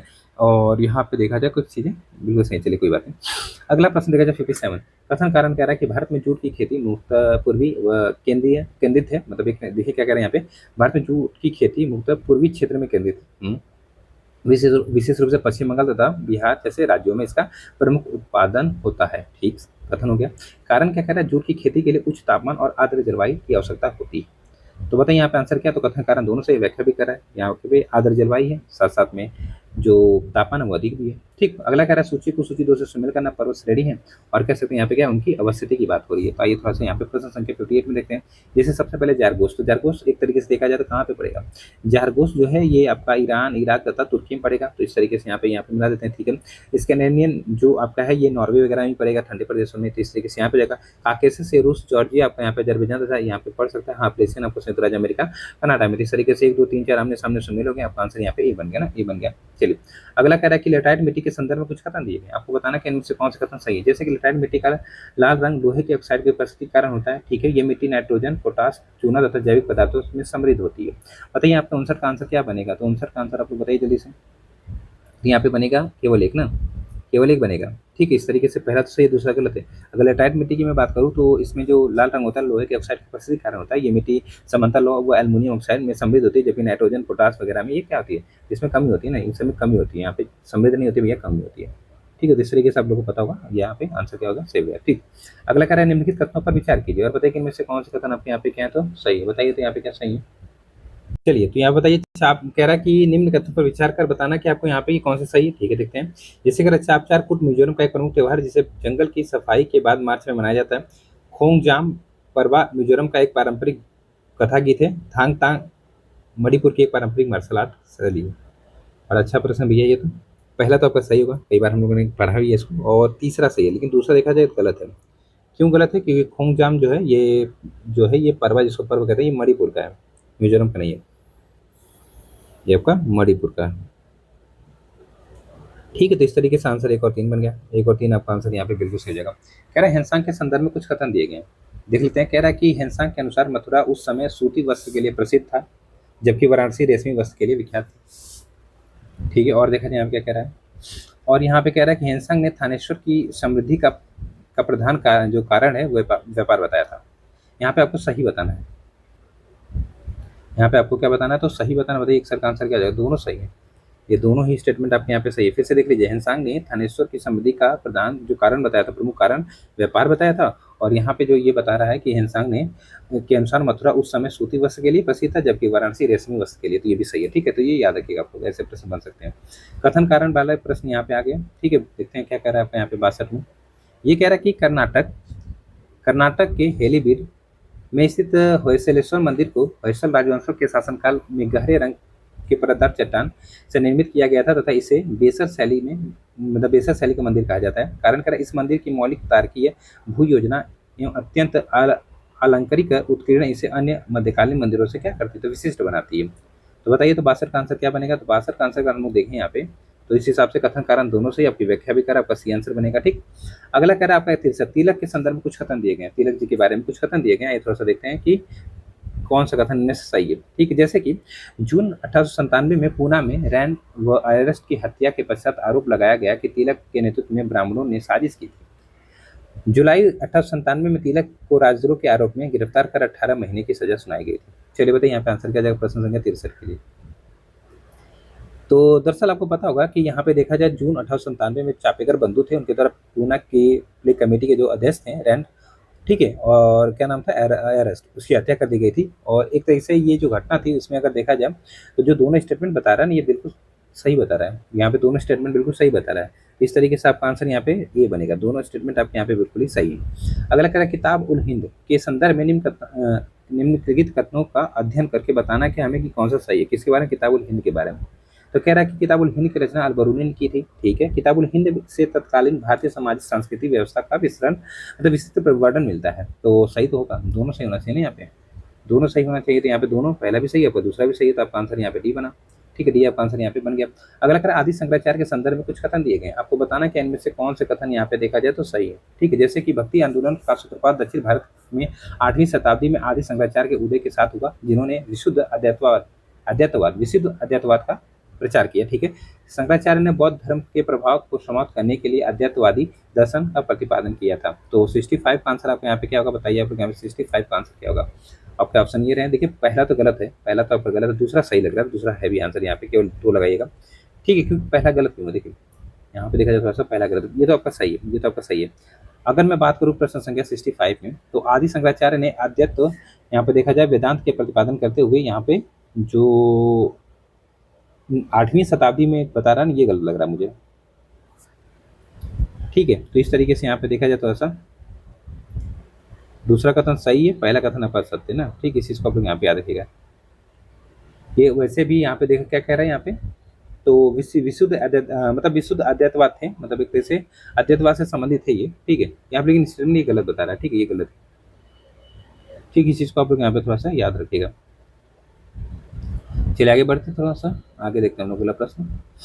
अगला प्रश्न मतलब आज का छात्र क्या कह रहा है आपका, देखा जाए। मांटेसो चेमसोट के संबंध में कुछ कथन दिए गए हैं, आपको बताना इनमें से कौन से कथन असत्य हैं। असत्य बताना। ठीक है, देख लेते हैं प्रश्न संख्या 66 का आंसर क्या बन रहा है। तो ये कह रहा है, देखा जाए थोड़ा सा, मांटेसो चेमसोट की स्थिति के आधार पर 1922 में सिविल सेवा परीक्षा इंग्लैंड एवं भारत के साथ मतलब भारत में एक साथ आयोजित की जाने लगी। ठीक है, ये बात तो बिल्कुल सही है। मांटेसो चेमसोट ने अपनी 1918 की रिपोर्ट में प्रशासन में भारतीयों की भागीदारी बढ़ाने की अनुशंसा की थी। ठीक है, एशियन आयोग 1887 में सिविल सेवा परीक्षा को इंग्लैंड और भारत में एक साथ आयोजित करने की सिफारिश की थी। तो यहाँ पे क्या आंसर बन सकता है बताइए, यहाँ पे आंसर क्या बन सकता है? दरअसल जो एशियन आयोग था ये 1887 में, ये सही है। इसने दरअसल क्या सिफारिश की थी कि जो सिविल सेवा की परीक्षा केवल इंग्लैंड में होनी चाहिए। तो यही गलत होगा ना यहाँ पे आंसर, कहाँ केवल इंग्लैंड में।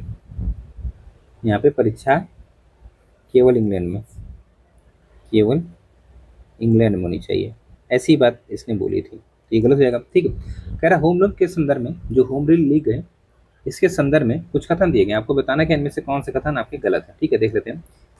तो कह रहा है कि मूलतः होम रूल लीग की स्थापना करने की योजना एनी बेसेंट ने बनाई थी और सुशासन आंदोलन का शुभारंभ 2 जनवरी 1914 को कॉमनवेल्थ पत्रिका के प्रकाशन के साथ हुआ। तिलक और एनी बेसेंट की होम रूल लीग को आपस में विलय हो गया, मतलब आपस में विलय हो गया, जिससे आंदोलन और अधिक संगठित हुआ। चलिए बताइए तो सर का आंसर क्या होगा। अच्छा प्रश्न ये भी। देखिए यहाँ पे अगर देखा जाए सबसे पहले तो पहला गलत है, पहला आपका यहाँ पे कलम स्टेटमेंट गलत है। दरअसल होम रूल लीग आंदोलन का विचार सबसे पहले एनी बेसेंट ने ही प्रस्तुत किया था, ये बात बिल्कुल सही है, जिसका उद्देश्य ये था कि ब्रिटिश शासन के अधीन भारत के लिए जो सुशासन है उसको प्राप्त करना। और इस विचार को व्यापक रूप से प्रचारित करने के लिए 2 जनवरी 1914 को उन्होंने साप्ताहिक पत्रिका जो कॉमन मिले उसमें सुशासन के उद्देश्य से ऐसा एक तरीके से देखा जाए तो रखा था। अब यहाँ पे क्या कह रहा है कि यहाँ पे जो स्टेटमेंट कह रहा है कि होम रूल लीग की स्थापना करने की योजना एनी बेसेंट ने बनाई थी और सुशासन आंदोलन का शुभारंभ जो था वो 2 जनवरी 1914 को कॉमनवेल्थ पत्रिका के प्रकाशन के साथ हुआ, नहीं हुआ तो था ये एक तरीके से देखा जाए 1916 में ना, 1916 में एक तरीके से स्टार्ट होती है होम रूल लीग। तो ये गलत होगा, दूसरा आपका सही होगा, केवल 2 आंसर लगाइएगा। स्टार्ट होती है होम रूल लीग आपका 1916 में। ठीक है, तो इस चीज़ को आप लोग यहाँ पे याद रखिए। यहाँ पे ठीक है, ठीक है, यहाँ पे ये सही होगा ना, ये सही है, ये सही है, पहला सही, ये गलत होगा। कह रहा तिलक और एनी बेसेंट की होम रूल लीग के आपस में विलय हो गया, जिससे आंदोलन अधिक संगठित कहाँ हुआ, तब तो खत्म होने, जब तक मिला तब तक खत्म हो गया था। ठीक है, तो ये गलत होगा, माफ करिएगा, मैंने यहाँ पे देखा नहीं, क्योंकि ये दरअसल पहले तिलक जी स्टार्ट करते हैं, अप्रैल की बात है, और सितंबर अक्टूबर में ये एनिवर्सरी जी स्टार्ट करती हैं, इनका विलय नहीं हो पाता तब तक। ठीक है, विलय नहीं हो पाता है। तो इस तरीके से अगर देखा जाए, क्योंकि दोनों लोगों ने विलय नहीं किया था, ये याद रखिएगा, जहाँ तक मुझे याद है वैसे भी विलय नहीं किया था। ठीक, चलिए अगला कह रहा है कि सिकंदर लोधी के संदर्भ में निम्न कथनों में से कौन सा कथन सही है। किसके बारे में, सिकंदर लोधी के बारे में कौन सा कथन आपको सही है। जैसे सिकंदर लोधी ने 1504 में मालवा और राजस्थान जैसे क्षेत्रों पर नियंत्रण स्थापित करने के उद्देश्य से यमुना नदी के किनारे आगरा नामक नवीन नगर बसाया और इसे अपनी राजधानी बनाया। सिकंदर लोधी ने कृषि और व्यापार की उन्नति के लिए प्रयास किया तथा गज सिकंदरी नामक माप की इकाई को प्रसिद्ध किया। अच्छा प्रश्न, बताइए यहाँ पे आंसर क्या जाएगा। तो दोनों सही है, आपको पता होगा कि 1504 में ही आगरा बनाता है कौन, तो सिकंदर लोधी ना। इस तरीके से आपका आंसर यहाँ पे क्या हो जाएगा, तो आपका आंसर यहाँ पे सी हो जाएगा ना, दोनों ही स्टेटमेंट आपके यहाँ पे सही है। ठीक, चलिए आगे चला जाए, अगला प्रश्न देखते हैं। अगला प्रश्न क्या कह रहा है आपका 69 कथन कारण है। कह रहा कि कथन यहाँ पे कि भारत में अखिल भारतीय ट्रेड यूनियन कांग्रेस की स्थापना 31 अक्टूबर 1920 को एन जोशी द्वारा मुंबई में की गई थी। इसकी स्थापना का कारण 1919 में अंतर्राष्ट्रीय श्रम संगठन की स्थापना थी, जिससे प्रेरित होकर भारतीय श्रमिक संगठनों ने आपस में संगठित होने का निर्णय लिया था। तो बताइए यहाँ पे आंसर क्या है, कोड मैं आप लोग को दिखा देता हूँ, कोड के हिसाब से आप लोग आंसर यहाँ पे बता सकते हैं। ठीक है, ये देखिए, चलिए बताइए यहाँ पे आंसर क्या है। तो यहाँ पे देखा जाए कथन कारण दोनों सही है, आपका व्याख्या भी करा है, मतलब आंसर यहाँ पे डी लगा लीजिएगा। ठीक है, डी आपका आंसर यहाँ पे देख लीजिएगा आप लोग, ये दोनों ही कथन और कारण सही है, कथन और कारण दोनों सही है, आपको पढ़ लीजिए यहाँ पे। ठीक है, चलिए अब बाकी यहाँ पे ये याद रखिएगा क्या कि जो यहाँ पे अखिल भारतीय ट्रेड यूनियन कांग्रेस की स्थापना जो होती है ये डेढ़ बहुत जरूरी है। ठीक है, चलिए अगला प्रश्न आज का देखा जाए क्या कह रहा है आपके यहाँ पे कि हाँ कथन, मतलब यहाँ पे मिलान करना में कृति और रचनाकार है, बताइए। तो प्रश्न संख्या 70 है ना, ये 70 पाइए चलते हैं। तो सबसे पहले यहाँ पे क्या कह रहा है, 10 कुमार चरितम, तो दांडी पे आएगा ये दांडी। ठीक है, फिर कवितावली की अगर मैं बात करूँ तो ये तुलसीदास की है, नहीं ये तुलसीदास की है। ऋतु संहार तो ये आपको एक तरीके से कालिदास जी की है। और अगर बात करें उत्तरा रामचरित्रम तो ये भगवती की है। ठीक है, आंसर आपको यहाँ पे 1 पे 4 है, तो 1 पे 4 एक ही ऑप्शन दे रहा है ना, तो यही हो जाएगा डी वाला। ठीक हो गया, चलिए अगला प्रश्न है कि यहाँ पे 71 देख लेते हैं। 71 क्या कह रहा है थोड़ा सा, कह रहा है सर टॉमस मुनरो के संदर्भ में कुछ कथन दिए गए, आपको बताना कि इनमें से कौन से कथन आपका सही है। ठीक है, देख लेते हैं। सर टॉमस मुनरो 1820 से 27 ईस्वी तक मद्रास के गवर्नर रहे। उन्होंने दक्षिण भारत में रैयतवाड़ी व्यवस्था लागू की, जिसे पहले तमिलनाडु के बारामूला जिले से लागू किया गया था। चलिए बताइए प्रश्न 71 का आंसर क्या जाएगा, दोनों सही है, दोनों ही सही है, आपका आंसर यहाँ पे क्या जाएगा, तो आपका आंसर यहाँ पे बी हो जाएगा, पहले भी सही है और दूसरा भी आपको यहाँ पे क्या है तो सही है। ठीक, इस तरीके से आप लोग यहाँ पे याद रखिएगा। ठीक, चलिए अगला प्रश्न कह रहा है कि सही है, नीचे कुछ आपके गुरु दिए गए हैं, मतलब गुरु संत दिए गए हैं, उनके कालक्रम के अनुसार को व्यवस्थित करना है। गुरु नानक जी हैं। ठीक है, उसके बाद आपको यहाँ पे देखा जाए चैतन्य महाप्रभु, मीराबाई और रामकृष्ण परमहंस है। चलिए बताइए, तो गुरु नानक जी की अगर मैं बात करूँ तो ये रहेंगे आपका 1469 ना, 1469 से लेके 1539 तक। ठीक, और अगर मैं बात करूँ यहाँ पे मीराबाई जी रहेंगी आपका 1498 से लेके 1546 तक। ठीक है, अगर वहीं पे चैतन्य महाप्रभु जी की बात करूँ मैं यहाँ पे, तो ये 1486 से लेके आपका 1533। और रामकृष्ण परमहंस तो एक तरह से देखा जाए 1836 से लेके कब तक, तो 1886। तो सबसे अंत में यही आएंगे। तो इस तरीके से चार किस ऑप्शन में, चार एक ही ऑप्शन में, तो बहुत ही आसान करते हैं यहाँ। ठीक है, बहुत ही आसान कर दिया, 1 2 3 4 आपका आंसर यहाँ बन गया। अगला कि चोल प्रशासनिक जो आपका विभाजन था उसका सही क्रम क्या है। तो ये तो कई बार हम लोगों ने देखा है ना, बताइए यहाँ पे आंसर क्या आ जाएगा। तो सबसे पहले देखिए, सबसे छोटा था ग्राम, उसके बाद नाडु था, फिर वलनाडु था, फिर मंडलम था। तो इस तरीके से इधर से जाना हमें, तो ये भी लिख लीजिए, कोई बात नहीं। ठीक है, चलिए हो जाएगा। मंडलम मतलब मंडल बड़ा होता है, वलनाडु फिर नाडु फिर ग्राम। ठीक है, इस चीज़ को आप लोग यहाँ पे याद किए, ये आंसर आपको यहाँ पे बन जाएगा। अगला क्या कह रहा, प्रश्न के 74 कथन कारण है, कह रहा कि रुद्रदामन का शासनकाल शकों के सांस्कृतिक और प्रशासनिक विकास का स्वर्णिम माना जाता है। कारण कह रहा है कि रुद्रदामन ने संस्कृत भाषा में अभिलेखित खुदवाने, जो अभिलेख है खुदवाने की परंपरा शुरू की, जो इससे पहले प्राकृत भाषा में होती। तो प्रश्न संख्या 74 का आंसर आप लोग जल्दी से बताइए क्या होगा। ठीक है, 74 का आंसर बताइए। उससे पहले आपको यहाँ पे मैं ऑप्शन दिखा देता हूँ। तो कथन कारण दोनों से, लेकिन व्याख्या नहीं कर पा रहा है, डी आंसर हो जाएगा। ठीक है, कथन कारण फिर से कह रहा है कि यहाँ पे हर्षवर्धन ने अपने शासनकाल में बौद्ध धर्म का विशेष संरक्षण प्रदान किया। हर्षवर्धन ने अपने नाटक नागानंद में बौद्ध धर्म की करुणा और त्याग की भावना को दर्शाया है। चलिए बताइए, प्रश्न संख्या 75 का आंसर क्या होगा। तो यहाँ पे देखा जाए तो कथन कारण दोनों से व्याख्या भी कर, आपका आंसर यहाँ पे सी हो जाएगा। ठीक, 76 कह रहा है कि चित्रंदन दास मतलब सी आर दास के संदर्भ में कुछ कथन दिए गए, आपको बताना है कि इनमें से कौन से उत्तर सही है। जैसे कि चित्रंदन दास को 1922 में गया कांग्रेस अधिवेशन का अध्यक्ष चुना गया था। उन्होंने कांग्रेस के भीतर से स्वराज पार्टी की स्थापना की थी। 76 का आंसर आपका यहाँ पे क्या हो जाएगा, बताइए आप लोग यहाँ पे। तो यहाँ पे देखा जाए, चित्रंदन दास सी आर दास भारतीय स्वतंत्रता संग्राम में महत्वपूर्ण नेता थे, आपको पता है। उन्होंने 1922 में जेल से मतलब जेल से छूटे, तो जो कांग्रेस का अधिवेशन है उसके अध्यक्षता की थी गया वाला। ठीक है, तो ये स्टेटमेंट आपका सही होगा। और ये बाद में मतलब भीतर ही कहा जाता है, 1923 में स्वराज पार्टी की स्थापना उन्होंने की थी जो, तो ये भी सही होगा 1923 में। ठीक है, ये याद रखिएगा। तो दोनों सही है, दोनों सही, मतलब आपका आंसर यहाँ पे सही हो जाएगा। ठीक है, सी आपका आंसर यहाँ पे हो जाएगा।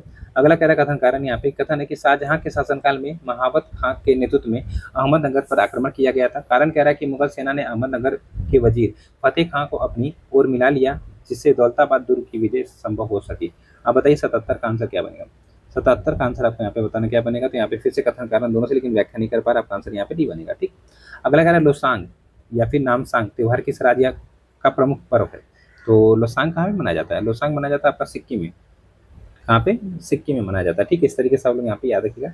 ठीक है, तो यहाँ पे देखिए स इसी में आ रहा, बाकी किसी में स नहीं आ रहा, इस तरीके से याद कर सकते हैं, लोसांग सिक्किम। ठीक, अगला प्रश्न क्या कह रहा है आपका, देखा जाए यहाँ पे कह रहा है तेरुकुत्तु किस राज्य की पारंपरिक नाट्य शैली है, मतलब लोक नाट्य शैली, बताइए। तो कहाँ की ये बताइए। 79 का आंसर क्या बनेगा। 79 का आंसर बनेगा आपके यहाँ पे तमिलनाडु के, आगे तमिलनाडु आपका आंसर यहाँ पे हो जाएगा, बिल्कुल सही। चलिए 80 प्रश्न देख लेते हैं। 80 प्रश्न क्या कह रहा है आपके यहाँ पे, कथन कारण है, कह रहा है कि कथन तानसेन अकबर के दरबार में नवरत्नों में से एक थे और भारतीय शास्त्रीय संगीत में उनका महत्वपूर्ण योगदान था। ठीक है, कारण कह रहा है तानसेन ने संगीत की शिक्षा स्वामी हरिदास और सूफी संत मोहम्मद गौस से प्राप्त की थी, जिससे वे ध्रुपद गायकी में निपुण बने। आपका आंसर यहाँ पे क्या बनेगा, बताइए। यहाँ पे आंसर बनेगा कथन कारण दोनों से, आपका व्याख्या भी करा, आपका आंसर यहाँ पे सी बन जाएगा।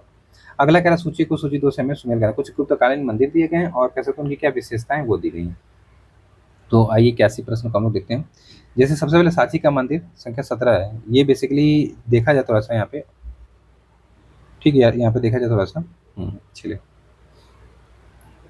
तो ये मंदिर गुप्त काल का प्राचीन मंदिर है, जिसमें सपाट छत्र और 4 स्तंभों पर टिका हुआ क्या है, तो मुख मंडप है। इस तरीके से यहाँ पे बता रहा है। एक पे आपका 3 बता रहा है, एक पे आपका यहाँ पे क्या बता रहा है, तो 3 बता रहा है। ठीक है, चलिए। इसके बाद तिगवा मंदिर अगर देखा जाए तो ये मध्य प्रदेश में विष्णु मंदिर है। इसके गर्भगृह में एक तरह से देखा जाए तो नरसिंह की प्रतिमा स्थित है। ठीक, तो ये आपका विष्णु मंदिर है, इसके गर्भगृह में आपका नरसिंह की प्रतिमा आपका 2 पे जाएगा। देवगढ़ मंदिर आपको पता कहाँ पे है, ये देवगढ़ मंदिर अगर देखा जाए तो कहाँ पे, ये उत्तर प्रदेश में ना, ललितपुर में। तो ये विष्णु के 10 अवतारों को समर्पित मंदिर है। इसे एक तरह से देखा जाए तो जो शिखर युक्त मंदिर का प्रथम उदाहरण माना जाता है। तो इस तरीके से यहाँ पे जाएगा एक पे। और बच गया का शिवपुर मंदिर, तो यहाँ पे ये लक्ष्मण मंदिर है और वर्क रेखीय शिखर का प्राचीनतम उदाहरण। तो इस तरीके से यहाँ पे हो गया। तो ये पे 3 है, ये पे 3 देखते हैं किस ऑप्शन में, ये पे 3 आपको एक ही ऑप्शन में है, तो आपका ये आंसर बन गया। ठीक है, ये आंसर आपका बन गया। भारतीय राष्ट्रीय कांग्रेस के संबंध में कुछ कथन दिए गए, आपको यहाँ पे सत्य कथन बताना, ध्यान से पढ़िएगा। ठीक है, वैसे का आंसर बताइए। कह रहा है कि वर्ष 1907 में सूरत में आयोजित कांग्रेस के 23वें वार्षिक अधिवेशन में नरम दल और गरम दल के बीच मतभेद उभर कर सामने आए। ठीक है, गरम दल के नेताओं में लाला लाजपत राय को अध्यक्ष पद के लिए प्रस्तावित किया, जबकि नरम दलों ने रासबिहारी घोष को समर्थन किया। सही बात ये भी है, ठीक है। कह रहा सम्मेलन में उग्रवादियों द्वारा वर्ष 1906 में पास कराए गए प्रस्ताव स्वदेशी बहिष्कार, राष्ट्रीय शिक्षा और स्वशासन को लेकर दोनों जो गुट थे उनमें विवाद बढ़ गया। ये भी सही है। अंततः लाला लाजपत राय कांग्रेस के अध्यक्ष से चुने गए व नरम दल का प्रभाव बढ़ गया। तो गलत बात है ये स्टेटमेंट गलत रहेगा ना, ये स्टेटमेंट गलत है। आपको पता है कि 1907 में सूरत स्प्लिट हो जाता है, मतलब विभाजन हो जाता है, ठीक है। तो इस तरीके से यहाँ पे देखा जाए तो यहाँ पे इसके बाद अध्यक्षता कौन करता है, आप लोग कमेंट बताइएगा। लेकिन यहाँ पे जो ये आंसर ये बिल्कुल सही है, ठीक। इस चीज़ को याद रखिएगा। वैसे भी बता दे रहा हूँ, रासबिहारी घोष को ही अध्यक्ष बनाया गया था। चलिए अगला प्रश्न है कि कह रहा है कि देश यहाँ पे देशेर कथा के संदर्भ में कुछ कथन दिए गए, आपको क्या बताना है कि इनमें से कौन सा सही उत्तर है, ठीक है। तो यहाँ पे कह रहा है देशेर कथा बंगला भाषा में लिखित एक महत्वपूर्ण पुस्तक थी जिसे स्वतंत्र सेनानी सखाराम गणेश देउस्कर ने लिखा था। इस पुस्तक में स्वदेशी आंदोलन का समर्थन किया गया था तथा अंग्रेजों की शोषणकारी नीतियों की आलोचना की गई थी। 83 का आंसर क्या बनेगा भैया, 83 का आंसर बनेगा दोनों सही है, दोनों सही मतलब आपका आंसर यहाँ पे डी हो जाएगा, ठीक है। मतलब पहला भी सही स्टेटमेंट आपका, यहाँ पे दूसरा भी सही है, ठीक। चलिए अगला कह रहा है आपका यहाँ पे कि अब रीजनिंग आ गया। चलिए थोड़ा सा जल्दी से इसको भी देख लेते हैं, ठीक। नहीं होगा तो आंसर लगा दूंगा, क्योंकि आप लोग कह भी रहे थे कि सर कम से कम आंसर लगा दिया करिए। यदि किसी कोड में एलसी को 6 तथा टीई को 10 लिखा जाता है तो उसी कोड में पीडी को क्या लिखा जाएगा। एलसी को क्या लिख रहा है भैया, 6 लिख रहा है, और टीई को क्या लिख रहा है आपका यहाँ पे तो 10 लिख रहा है, तो उसी में पीडी को क्या लिखेगा। तो एलसी का मतलब यहाँ पे देखा जाए क्या हो जाएगा, तो एल की वैल्यू कितनी होती है, एल की वैल्यू 12 होती है, 12 होती है, और सी की वैल्यू 3 होती है, तो 12 36 हो गया। 36 का 36 का आप 6 का स्क्वायर कर दिया, ठीक है। चलिए कोई बात नहीं। टी की वैल्यू जो मतलब 20 आ जाएगा, प्लस आपका 5 हो जाएगा, 25 हो जाएगा। नहीं 20 25 हाँ 20 25 100 हो जाएगा, गुणा करा है ना, तो 20 25 100, तो 100 का मतलब 10 आ जाएगा, तो सही तो हो गया। पीडी की वैल्यू कितनी होगी यहाँ पे देखा जाए तो, यहाँ पे रूट कर लीजिएगा इसको, इस तरीके से रूट करके निकाल लीजिएगा, ठीक है। तो यहाँ पे आपका ये आ जाएगा। यहाँ पे देखा जाए तो पीडी मतलब आपका यहाँ पे देखा डी की 4 वैल्यू, डी की 4 16 हो जाती है ना, 16 चौक 64, 64 में अगर देखा जाए तो किसका स्क्वायर होगा, तो 8 का ना, 8 का आपका आंसर यहाँ पे आ जाएगा, ठीक है। 8 का आंसर आ जाएगा, ठीक हो गया। चलिए इसके बाद देखा जाए यहाँ पे क्या कह रहा है कि ये घड़ी में जो रविवार को दोपहर इतना बजे, ठीक है, इसका आंसर मैं बता देना, आप लोग लगा लीजिएगा। सोमवार सुबह 8 बजे एक कक्षा में 31 छात्रों में अनूप और सुनील का क्रम ऊपर से क्रमशः 7वां और 11वां है। कक्षा में नीचे से उनका क्रमशः क्या हो जाएगा, मतलब क्रम क्या होगा, एक तरीके से ये बताना आपको। तो कक्षा में कुल कितने छात्र हैं, 31 हैं। कुल छात्रों की संख्या कितनी है, कुल छात्र 31 हैं, ठीक है, 31 हैं। अनूप का ऊपर से क्रम चौथा है, तो अनूप का एक तरीके से 7वां है, अनूप का 7वां है, ठीक है। और अनूप का 7वां है ना, कह रहा है कि अनूप और सुनील का क्रम ऊपर से क्रमशः 7वां और 11वां, ठीक है, 7वां है। तो अगर इस तरीके से देखा जाए, अनूप के हिसाब से निकाला जाए तो क्या हो जाएगा बताइए। तो यहाँ पे देखा जाए अब कुल 31 है, ठीक है। वैसे फार्मूला का था 7 + 1 होता है, यही होता है ना। इधर देखा जाए थोड़ा सा तो क्या आ जाएगा, 7 + 1, तो इधर लाए इसको, नीचे से क्रम निकालेंगे, नीचे से भी निकालना होता है ना। 7 + 1 32, इधर 32, 32 मैंने 7 करेंगे तो कितना 25 आएगा ना। 25 में 11 क्रम हुआ तो जोड़ देंगे तो आ जाएगा आपका यहाँ पे आंसर आपका 21वां आना चाहिए ना। मतलब कुल मिला जुला के अगर देखा जाए यहाँ पे आंसर क्या आएगा, 86। 25वां 21वां आएगा, यही आंसर आएगा, 25वां 21वां आएगा, ठीक, ठीक है सही। 25वां 21 आपका 21 22वां आएगा, अरे 21वां आएगा, ठीक। दिए गए विकल्पों में से संबंधित जो संख्या उसको ज्ञात करना है। आपका 4 को 17 बता रहा है और 7 इस तरीके से बता रहा है, तो आइए देख लेते हैं। 4 जगह 16 17 का 7 49 से 50 दे रहा आंसर, तो 50 लगा लीजिए, कोई बात नहीं। 4 का स्क्वायर किया, 17 बना दिया एक जोड़ के, और 7 7 49 एक जोड़ दिया और 50 हो गया, ठीक है, बन गया, कोई बात नहीं। कह रहा है यहाँ पे थोड़ा सा देखा जाए, कह रहा है कि ए तथा बी क्रमशः भाई बहन है, ए और बी भाई बहन है, ठीक है भैया, ए और बी भाई बहन है, भाई बहन, ठीक है। सी ए का पिता है, सी जो है ए का पिता है, सी जो है ए का पिता है, ठीक है, पिता है ये, ठीक है, मान गया। सी ए का पिता है, डी जो है ये सी की बहन है, डी जो है वो सी की बहन है, डी जो है ये सी की बहन है, ठीक, सी की बहन है। और ई जो है डी की माँ है, ई जो है ये भैया डी की माँ, तो ऑब्वियसली बात है सी की भी माँ होगी। डी यहाँ पे देखा, और ई जो डी की माँ है, तो बी ई से क्या किस प्रकार संबंधित है, बी ई से किस प्रकार संबंधित है।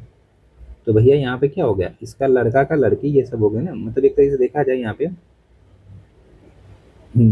तो 88 का आंसर क्या बनेगा यहाँ पे, तो यहाँ पे पोती हो गई ना, ये पोती हो गई, बी की पूछ रहा तो बी, ये भाई है ये बहन है तो पोती हो गई, तो पोती आपका आंसर हो गया, ठीक। चलिए अगला कह रहा है कि श्याम राम का मित्र है, श्याम राम का मित्र है। तो श्याम राम का मित्र मनीष को इशारा करते हुए श्याम कहता है कि श्याम राम का मित्र है, मनीष की ओर इशारा करते हुए श्याम ने राम से पूछा कि वह कौन है। तो राम ने कहा उसका बेटा मेरे बेटे का चाचा है। तो मनीष का राम से क्या संबंध है? तो मनीष का राम से संबंध अगर देखा जाए यहाँ पे क्या हो जाएगा बताइए आप लोग, यहाँ पे तो पिता हो जाएगा। ठीक है। अगला कह रहा है यदि बेलन की त्रिज्या 25% वृद्धि कर दी जाए तो उसकी ऊंचाई कितने प्रतिशत घटाई जाए कि बेलन का आयतन अपरिवर्तित रहे। तो बेलन का मतलब त्रिज्या यहाँ पे क्या कर त्रिज्या 25% बढ़ा रहा है ना, पाई आर स्क्वायर एच होता है ना। ठीक, कोई बात नहीं, पाई आर स्क्वायर एच है। ये थोड़ा सा लगाना पड़ेगा, इसमें लंबा चौड़ा समय लगेगा। तो बी आंसर है, 36 का लीजिएगा बी आंसर। ठीक, चलिए 91 देख लेते हैं क्या कह रहा है। यदि दो बहुपद एलसीएम और एचसीएफ क्रमशः इतना इतना है तो दूसरा बहुपद क्या होगा? ये तो बहुत ही समय लेगा, ये भी छोड़ते हैं, आपका ये आंसर बनेगा। आंसर में टिक लगाते रहो, आप लोग सॉल्व करते रहिए, क्योंकि आप लोग कहते हैं सर कम से कम आंसर टिक लगा दी करिए, तो आंसर टिक लग गया। यदि 31 मार्च 2008 को सोमवार था तो 31 मार्च 2011 को कौन सा दिन होगा? ठीक है भैया, 31 मार्च को 2008 में क्या है? तो आपका देखा जाए 2008 में क्या है? सोमवार है। ठीक है, तो 2009 में क्या हो जाएगा? 31 मार्च 2009 को क्या आ जाएगा? एक दिन बढ़ जाता है ना, तो मंगलवार हो जाएगा। नॉर्मल डे में एक दिन बढ़ जाता है, मतलब एक साल में मंगलवार हो जाएगा। ठीक है, फिर आपके 11 का पूछा, 9 के बाद 10 में क्या होगा?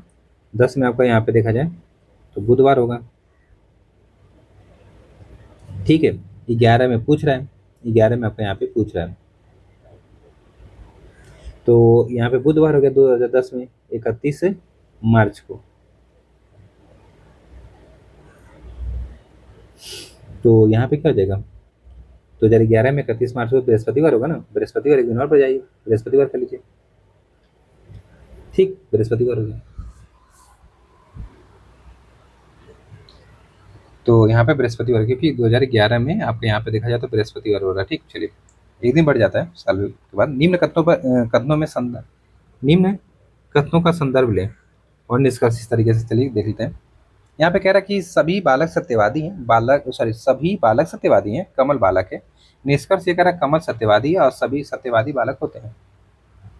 तो सबसे पहले अगर मैं बात करूँ यहाँ पे कमल, ये कमल हो गया। ठीक है, तो यहाँ पे कमल को मानते हैं, कमल एक बालक है, तो कमल एक बालक है, बालक के अंदर आ गया। ठीक है, और कह रहा है कि सभी बालक सत्यवादी हैं, तो सभी बालक सत्यवादी हैं। समझ में आ रहा है कि नहीं? ये बड़ा वाला सत्यवादी का हो जाएगा सत्यवादी, और ये हो जाएगा आपको यहाँ पे देखा जाए तो बालक का, और ये हो जाएगा आपको यहाँ पे कमल का। ये तीन चीज याद रखिएगा। अब कह रहा है कमल सत्यवादी है, कमल जो है वो सत्यवादी है, तो कमल सत्यवादी हो सकता है, कमल सत्यवादी हो सकता है, सही है। सभी सत्यवादी बालक हैं, सभी सत्यवादी जो हैं वो बालक हैं। ये कंडीशन फुलफिल कर सकते बताइए? सभी सत्यवादी बालक हैं ऐसा नहीं हो सकता। ठीक है, यहाँ पे केवल एक बन रहा है, केवल एक से लगाइएगा। ठीक है, ये गलत जाएगा। अगला क्या कह रहा है आपको यहाँ पे देखा जाए थोड़ा सा, यहाँ पे वर्ड क्रम है, आइए देख लेते हैं। यहाँ पे YWTP इस तरीके से पांचवा आपका क्या हो जाएगा। ठीक है, तो इस तरीके से देखा जाए क्या कर रहा है यहाँ पे, तो Y के बाद W कैसे करेगा? 2 माइनस करेगा, 2 माइनस करेगा। यहाँ पे देखिए 2 माइनस कर रहा है, फिर W के बाद T बनाया तो 3 माइनस किया, फिर आपको यहाँ पे देखा जाए तो 4 माइनस किया P बनाने के लिए, फिर P के बाद आपको देखा जाए 5 माइनस करेगा तो क्या बनेगा? K बनेगा। तो K आपका आंसर आना चाहिए। ठीक है, K आपका आंसर यहाँ पे आ जाएगा। ठीक, इस तरीके से सब लोग यहाँ पे याद रखिएगा। 94 हो गया, चलिए आगे बढ़ते हैं थोड़ा सा, 95 देख लेते हैं। निम्नलिखित समीकरणों में x y plus y value इतना दिया है, एक्स मैंने जितना दिया है, तो एक्स वाई वैल्यू क्या होगी? तो कैसे होगी, कोई बात इतना मत दिमाग लगाइए, वैल्यू रखते हैं। देखिए मान लेते हैं अगर हम प्लस माइनस कुछ भी रख सकते हैं, प्लस माइनस जो भी है मान लीजिए यहाँ पे, तो 5 के स्क्वायर प्लस आपका यहाँ पे 4 के स्क्वायर किया जाए तो 50 25 16 41 तो हो रहा है, यहाँ पे 41 हो रहा है। इसी तरीके से अगर देखा जाए यहाँ पे 41 तो हो रहा है, लेकिन यहाँ पे देखा जाए क्या कह रहा है कि 5 के पावर 4 तो 625 होता है ना। 625 अगर माइनस करेंगे, 4 चौका 16 64 64 चौका कितना होता है भैया? 4 चौका 16 का 1 और 4 चौका 24 256। ठीक है, 256 तो माइनस करेंगे कितना आ जाएगा? तो यहाँ पे देखा जाए 15 में से 9 बचेगा, 369 आ जा रहा है। तो इस तरीके से अगर देखा जाए यही, अगर आप सोच रहे होंगे सर तो इस तरीके से तो बी भी होना चाहिए, रख के देख लीजिए, यहाँ पे 4 की वैल्यू रखेंगे तो कहाँ होगा, नहीं होगा ना। तो इसी तरीके से आपके आंसर यहाँ पे क्या जाएगा, प्लस मैंने जो भी रखी यहाँ पे यहाँ सी आंसर लगा लीजिए, ठीक है। ये इतना बड़ा लिखने से कोई मतलब नहीं होता, ऑप्शन से हो जाता है ये, ठीक। तो इस तरीके से आपका आंसर यहाँ पे क्या हो जाएगा, तो सी हो जाएगा। चलिए अगला प्रश्न है कि एक गुप्त कोड में संदेश को संदेश होटल को 300 के रूप में कोडित किया जाता है, तो उसी तरीके से हॉस्टल को क्या किया जाएगा, HOTE आपका एल को 300 लिख रहा है, तो कैसे लिखा था उसे देखा जाए हम लोग ना। तो यहाँ पे एच की वैल्यू कितनी 8 होती है, ओ की वैल्यू कितनी होती है भैया, ओ की अगर देखा इजोटी के हिसाब से 15 होगी ना, इजोटी के हिसाब से देखा जाए तो 15, ठीक है 15 हो गई, और टी की 20 हो गई, और ई की 5 हो गई, और एल की कितनी हो गई, एल की 12 होगी ना, 12 हो गई। थोड़ा सा जोड़ा जाए, तो यहाँ पे जोड़ा जाए थोड़ा सा देखा जाए, तो 12 8 20 हो गई, 20 और 15 20 20 40 20 60 हो गई, वैल्यू कितनी है 60 हो गई, और 5 संख्या तो 60 बचे, अगर 5 कर लेते हैं थोड़ा सा तो देखा 300 बन जा रहा है, 300 बन जा रहा है।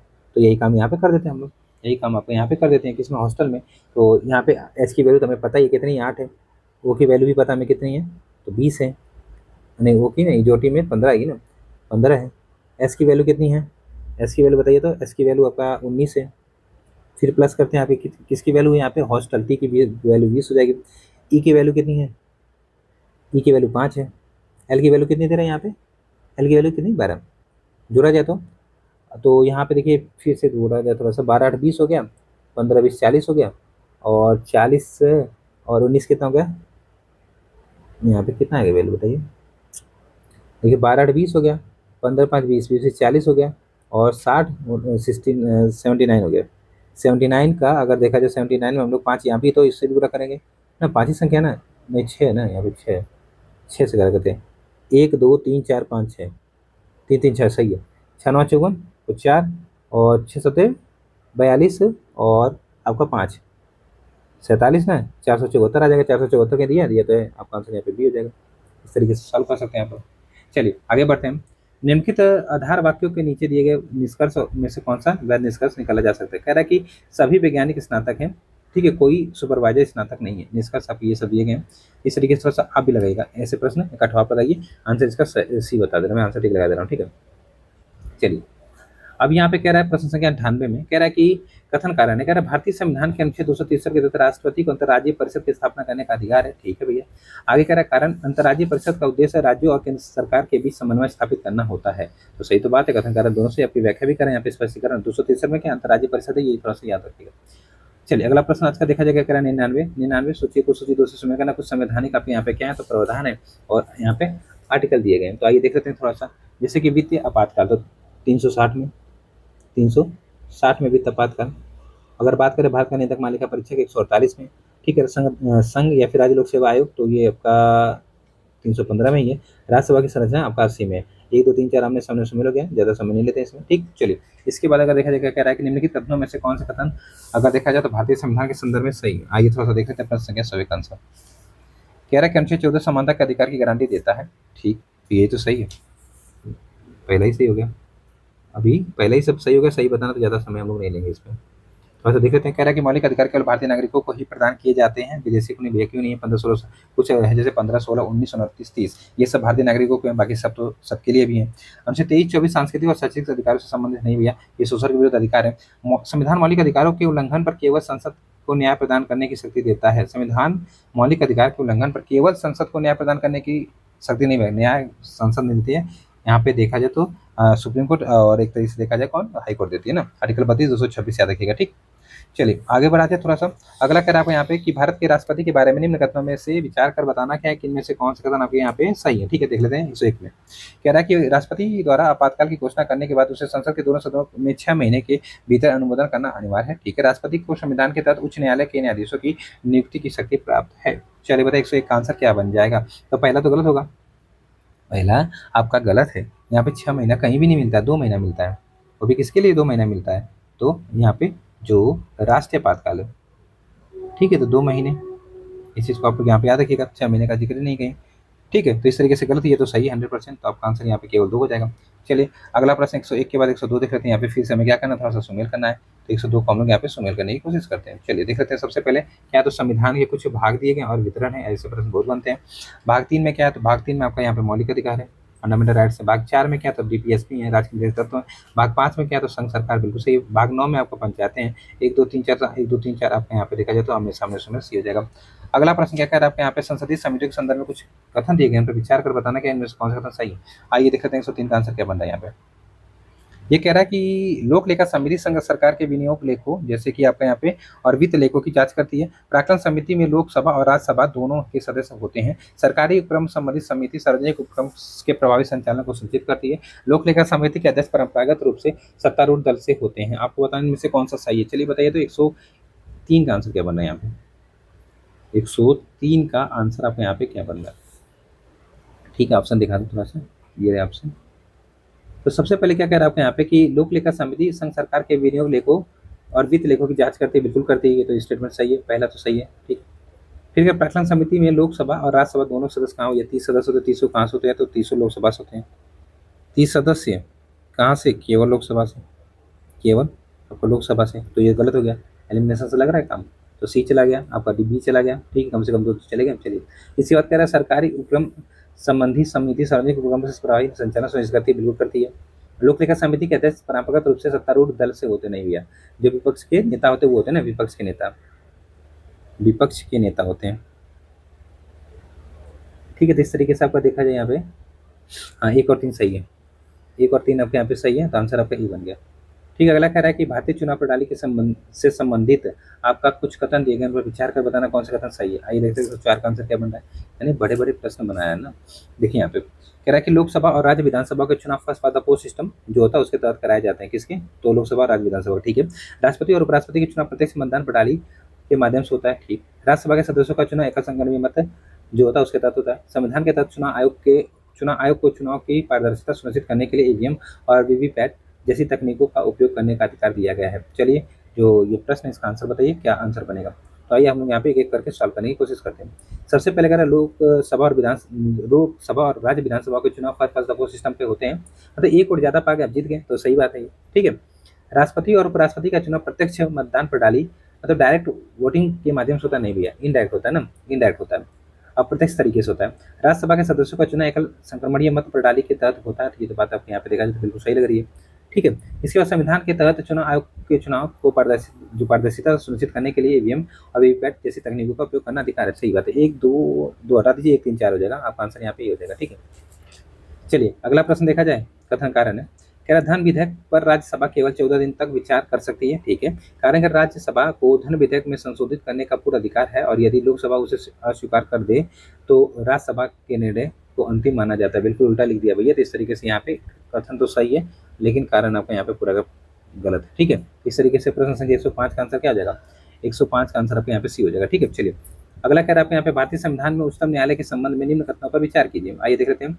संविधान के अनुच्छेद 137 के तहत उच्चतम न्यायालय को अपने निर्णयों की समीक्षा करने का अधिकार है। उच्चतम न्यायालय राष्ट्रपति को सलाह देने के लिए बाध्य है। यदि राष्ट्रपति अनुच्छेद 144 के तहत परामर्श मांगते हैं तो उच्चतम न्यायालय केवल मौलिक अधिकारों के उल्लंघन के मामले में ही सुनवाई कर सकता है।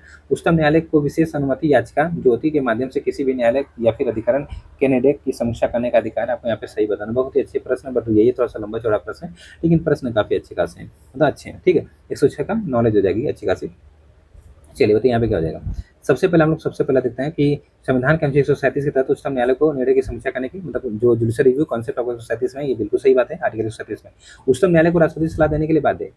पहली बात तो बात नहीं है। यदि राष्ट्रपति अनुच्छेद 144 का 143 के तहत होता है, 143 के तहत करता है, वैसे भी आर्टिकल 143 की। ठीक है, तो 143 आंसर आपको यहाँ पे होना चाहिए। ठीक, तो यहाँ पे ये पहले याद रखिएगा। फिर क्या कह रहा है, उच्चतम न्यायालय केवल मौलिक अधिकारों के उल्लंघन मामले में सुनवाई कर सकती है। ठीक है, तो ये भी गलत है, ये भी आपका गलत है। उच्चतम न्यायालय विशेष अनुमति याचिका स्पेशल लीव पिटीशन ज्योति के माध्यम से किसी भी न्यायालय एवं अधिकरण के निर्णय की समीक्षा कर सकती है। तो आंसर आपको यहाँ पे 1-4 होना चाहिए ना, 1-4 आपको यहाँ पे क्या था, बिल्कुल सही है। ठीक है, इस चीज़ को आप यहाँ पे थोड़ा सा याद रखिएगा। ठीक है, चलिए आगे बढ़ा जाए थोड़ा सा। अगला प्रश्न जो है वो देखते हैं।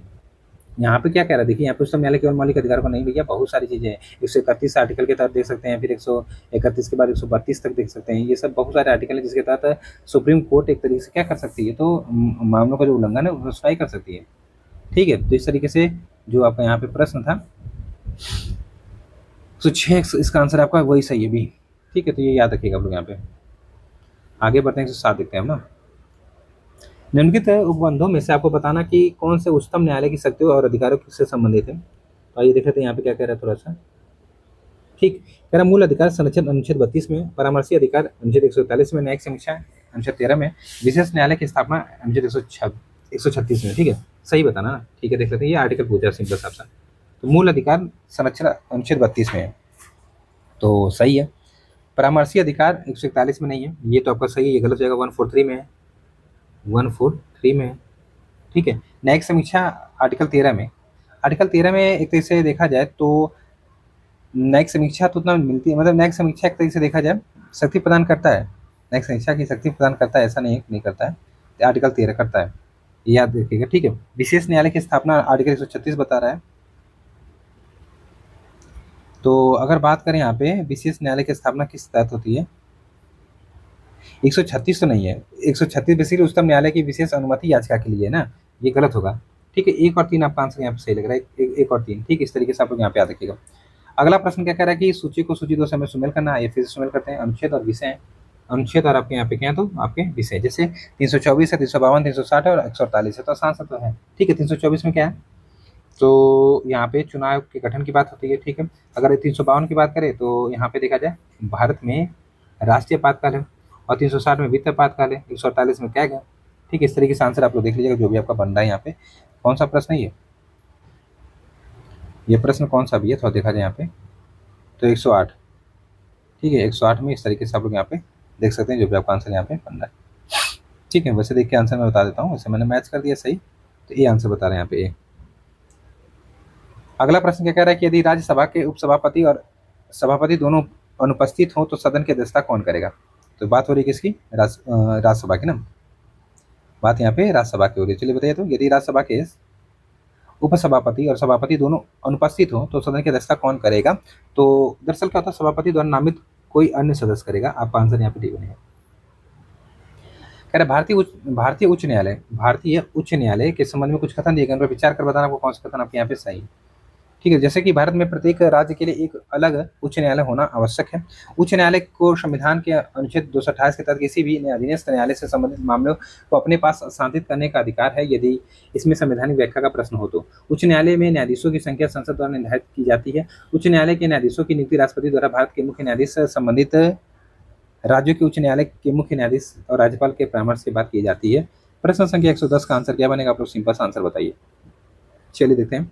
अब यहाँ पे सबसे पहले हम लोग समझते हैं थोड़ा सा, तो भारत में प्रत्येक राज्य के लिए एक अलग उच्च न्यायालय होना आवश्यक है। कहाँ आवश्यक है भैया, बम्बई के लिए देखिए, बम्बई में आप जाएंगे तो कम से कम जो बम्बई हाई कोर्ट है उसके कम से कम 2-3 स्टेट के लिए और यूटी के लिए। ठीक है, इसी तरीके असम वाले में चले जाइए, गुवाहाटी जो हाई कोर्ट है, तो इस तरीके से गलत हो गया ना, पहला आपका गलत हो गया, पहला आपका यहाँ पे देखा जाए तो गलत हो गया। ठीक, इस तरीके से यहाँ पे देखा जैसे पंजाब में, हरियाणा, चंडीगढ़ के लिए है। ठीक है, तो यहाँ पे देखा एनिमिनेशन से काम बन रहा है क्या, तो कम से कम ए और सी तो चला गया, अब 2-4 होगा या फिर 2-3-4 होगा, देख लेते हैं। 2 सही है क्या, थोड़ा सा देख लेते हैं, 2 सही है कि नहीं। तो उच्च न्यायालय यहाँ पे 2 तो बिल्कुल सही है, ये तो सही है। फिर क्या कह रहा है, उच्च न्यायालय के न्यायाधीशों की संख्या संसद द्वारा निर्धारित होती है।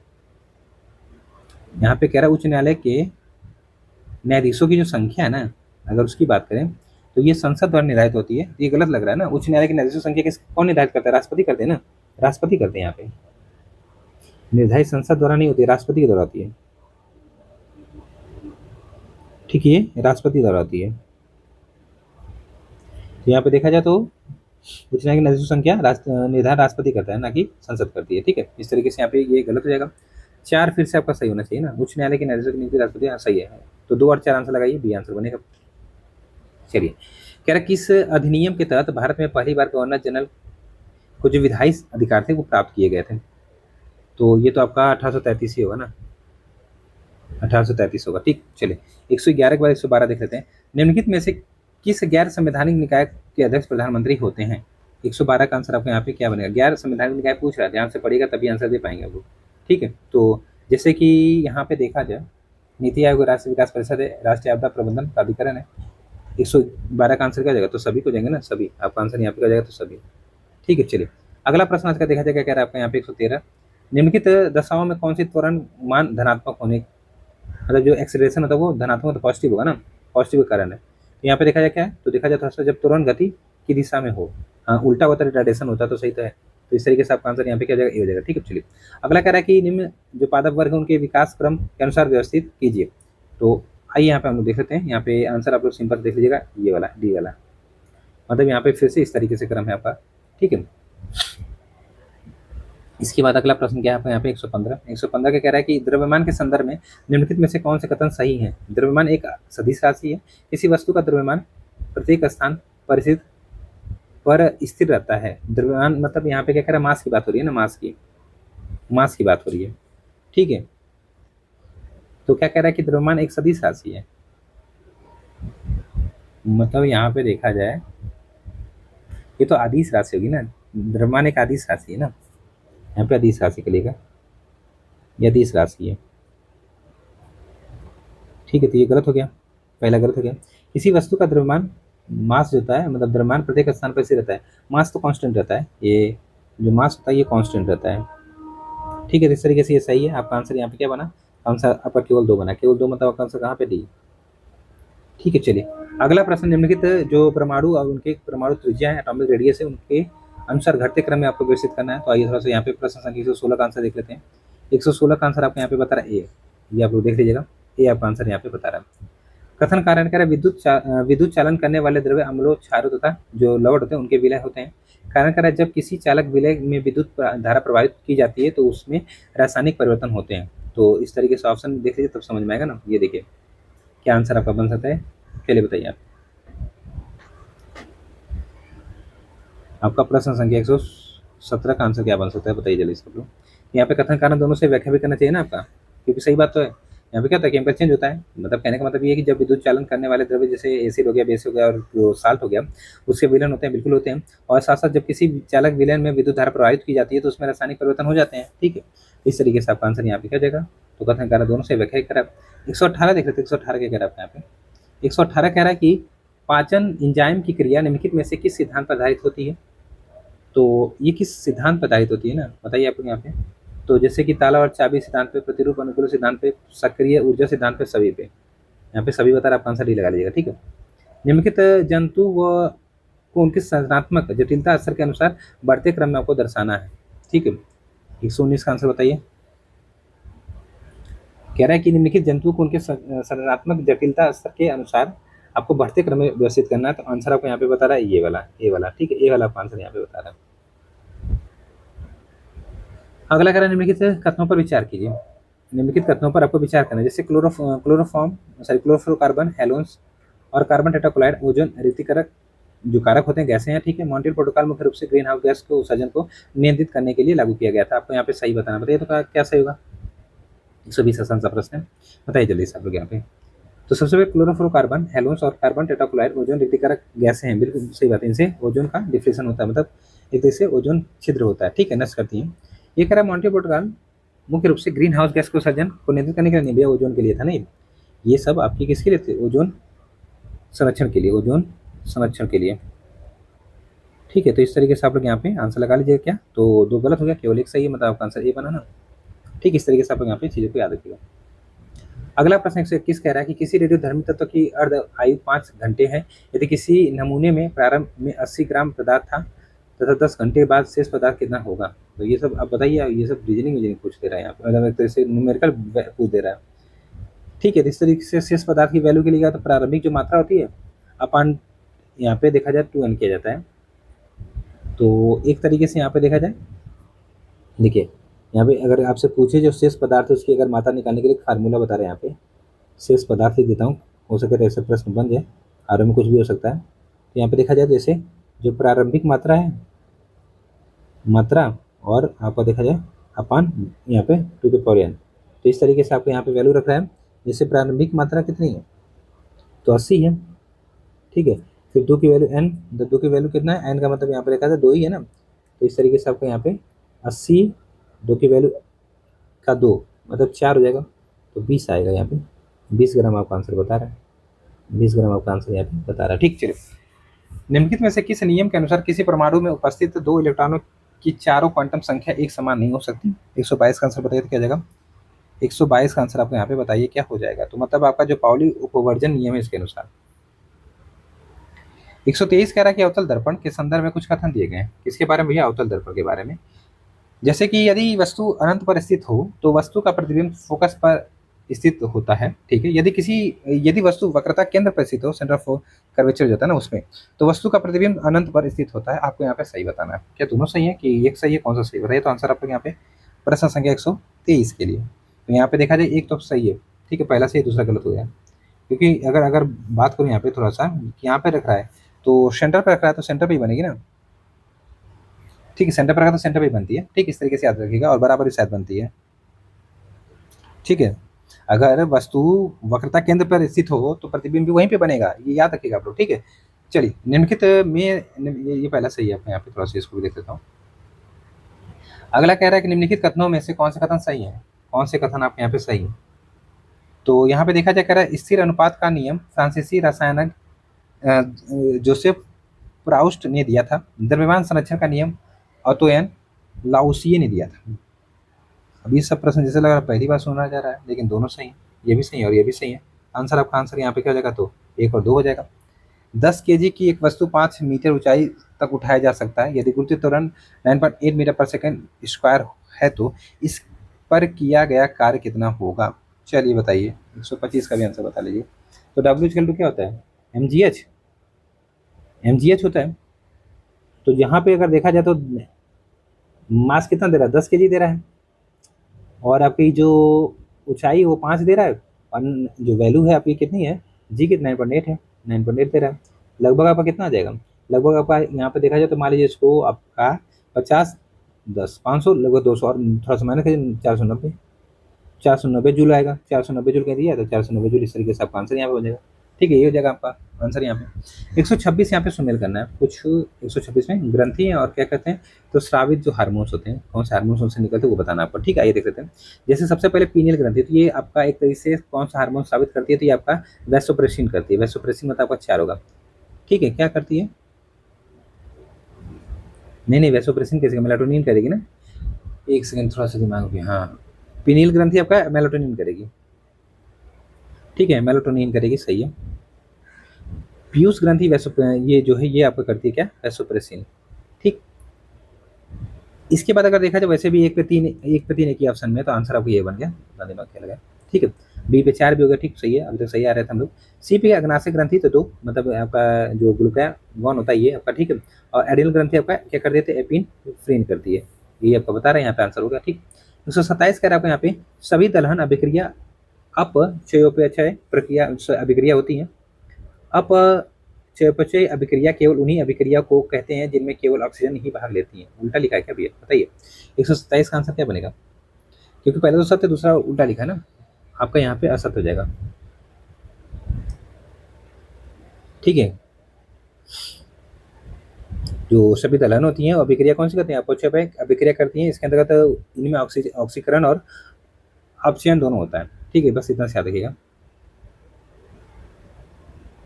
जिससे कि इसमें, और जो कारण गलत है इसमें, केवल ऑक्सीजन तक सीमित नहीं रहता, इसमें हाइड्रोजन, क्लोरीन, सल्फर आदि का भी संयोजन थोड़ा सा होता रहता है, ठीक है। अगला आपका प्रश्न 128 से क्या देखा जाए थोड़ा सा। अब फिर से न्यूमेरिकल आ गया। एक वस्तु 5 मीटर प्रति सेकंड की प्रारंभिक चाल से सीधी रेखा में चलना शुरू करती है। 2 मीटर प्रति सेकंड पर 2 मीटर पर सेकंड स्क्वायर के स्तर त्वरण से 10 सेकंड तक गति करती है। इस दौरान वस्तु की तय की दूरी क्या होगी? दूरी क्या होगी ना, तो यस इक्वल टू बचपन फॉर्मूला पड़ता है ना, equal to u t plus half a t square, यही था। तो इस पर रख दीजिए, वैल्यू आ जाएगा। इस पर अगर रखा जाए तो वैल्यू आ जाएगा, क्योंकि 5 है यू और टी कितना है आपका, इस पर वैल्यू रख दीजिए, आ जाएगा। वैसे आंसर यहाँ पे बी है। वैसे ही पूछेगा नहीं ऐसे प्रश्न। निम्नलिखित कथनों में से कौन सा कथन सही है? तो ये कह रहा है आपका कि प्रतिदीप्ति नली फ्लोरेंस ट्यूब में समानता निम्न दाब युक्त पारा वाष्प और आर्गन गैस भरी होती हैं, ये भरी जाती है, सही बात है। प्रतिदीप्ति नली में जिनॉन, नियॉन अथवा क्रिप्टॉन जैसे उपयोग समानता नहीं किया जाता है। तो क्या नहीं किया जाता है? ये सही बात है। आंसर आपका केवल एक सही है, केवल एक आपका आंसर यहाँ पे क्या, तो बिल्कुल सही है। चलिए अगला प्रश्न है, निम्नलिखित में से किस संघ के जीवों में परिसंचरण तंत्र उपस्थित होता है? तो एनेलिडा में होता है। एनेलिडा आपका आंसर यहाँ पे क्या हो जाएगा? तो इनमें अगर देखा जाए तो जो आपका परिसंचरण तंत्र वो उपस्थित होता है। कथन कारण है पारिस्थितिकी पदछाप वह संकेत है जो किसी व्यक्ति या समुदाय द्वारा उपभोग किए गए प्राकृतिक संसाधनों की मात्रा का मापता है। पारिस्थितिकी पदछाप कार्बन उत्सर्जन का मापन किया जाता है क्योंकि यह संसाधन उपभोग और पर्यावरणीय प्रभाव का एक घटक है। 131 का आंसर आपका यहाँ पे क्या बनेगा बताइए। 131 का देखा जाए तो कथन कारण दोनों से व्याख्या भीतर है। आंसर आपका एमपी हो जाएगा। प्रोटीन के संदर्भ में निम्न कथनों में से कौन से कथन सही है बताइए। जीवित पदार्थों में जल की तुलना में प्रोटीन की मात्रा अधिक होती है। प्रोटीन सभी जीवित कोशिकाओं में पाया जाता है और ये जैविक कार्यों के लिए अनिवार्य है।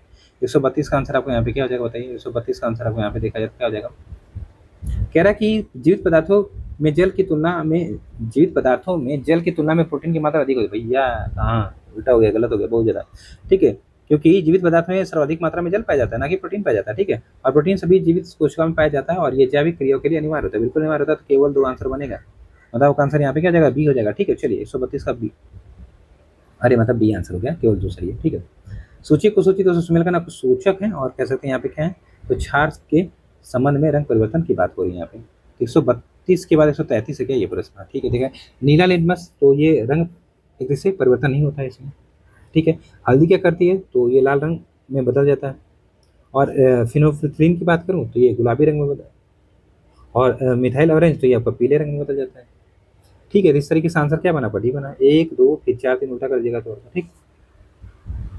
कथन कारण कह रहा धारणीय विकास का मुख्य उद्देश्य केवल आर्थिक प्रगति को बढ़ावा देना है। ठीक है, कारण क्या धारणीय विकास प्राकृतिक संसाधनों के न्यायसंगत उपयोग, संरक्षण, उचित प्रबंधन पर बल देता है। प्रश्न संख्या 134 का आंसर आपको यहाँ पे देखा जाए तो क्या बनेगा बताइए। तो 134 का आंसर देखा जाए, कह रहा है कि धारणीय विकास मुख्य उद्देश्य केवल आर्थिक प्रगति को बढ़ावा देना है। तो यहाँ पे 134 का आंसर क्या बनेगा, ये तो गलत है ना, और आप तो सही है, ये सत्य और आपका सत्य है।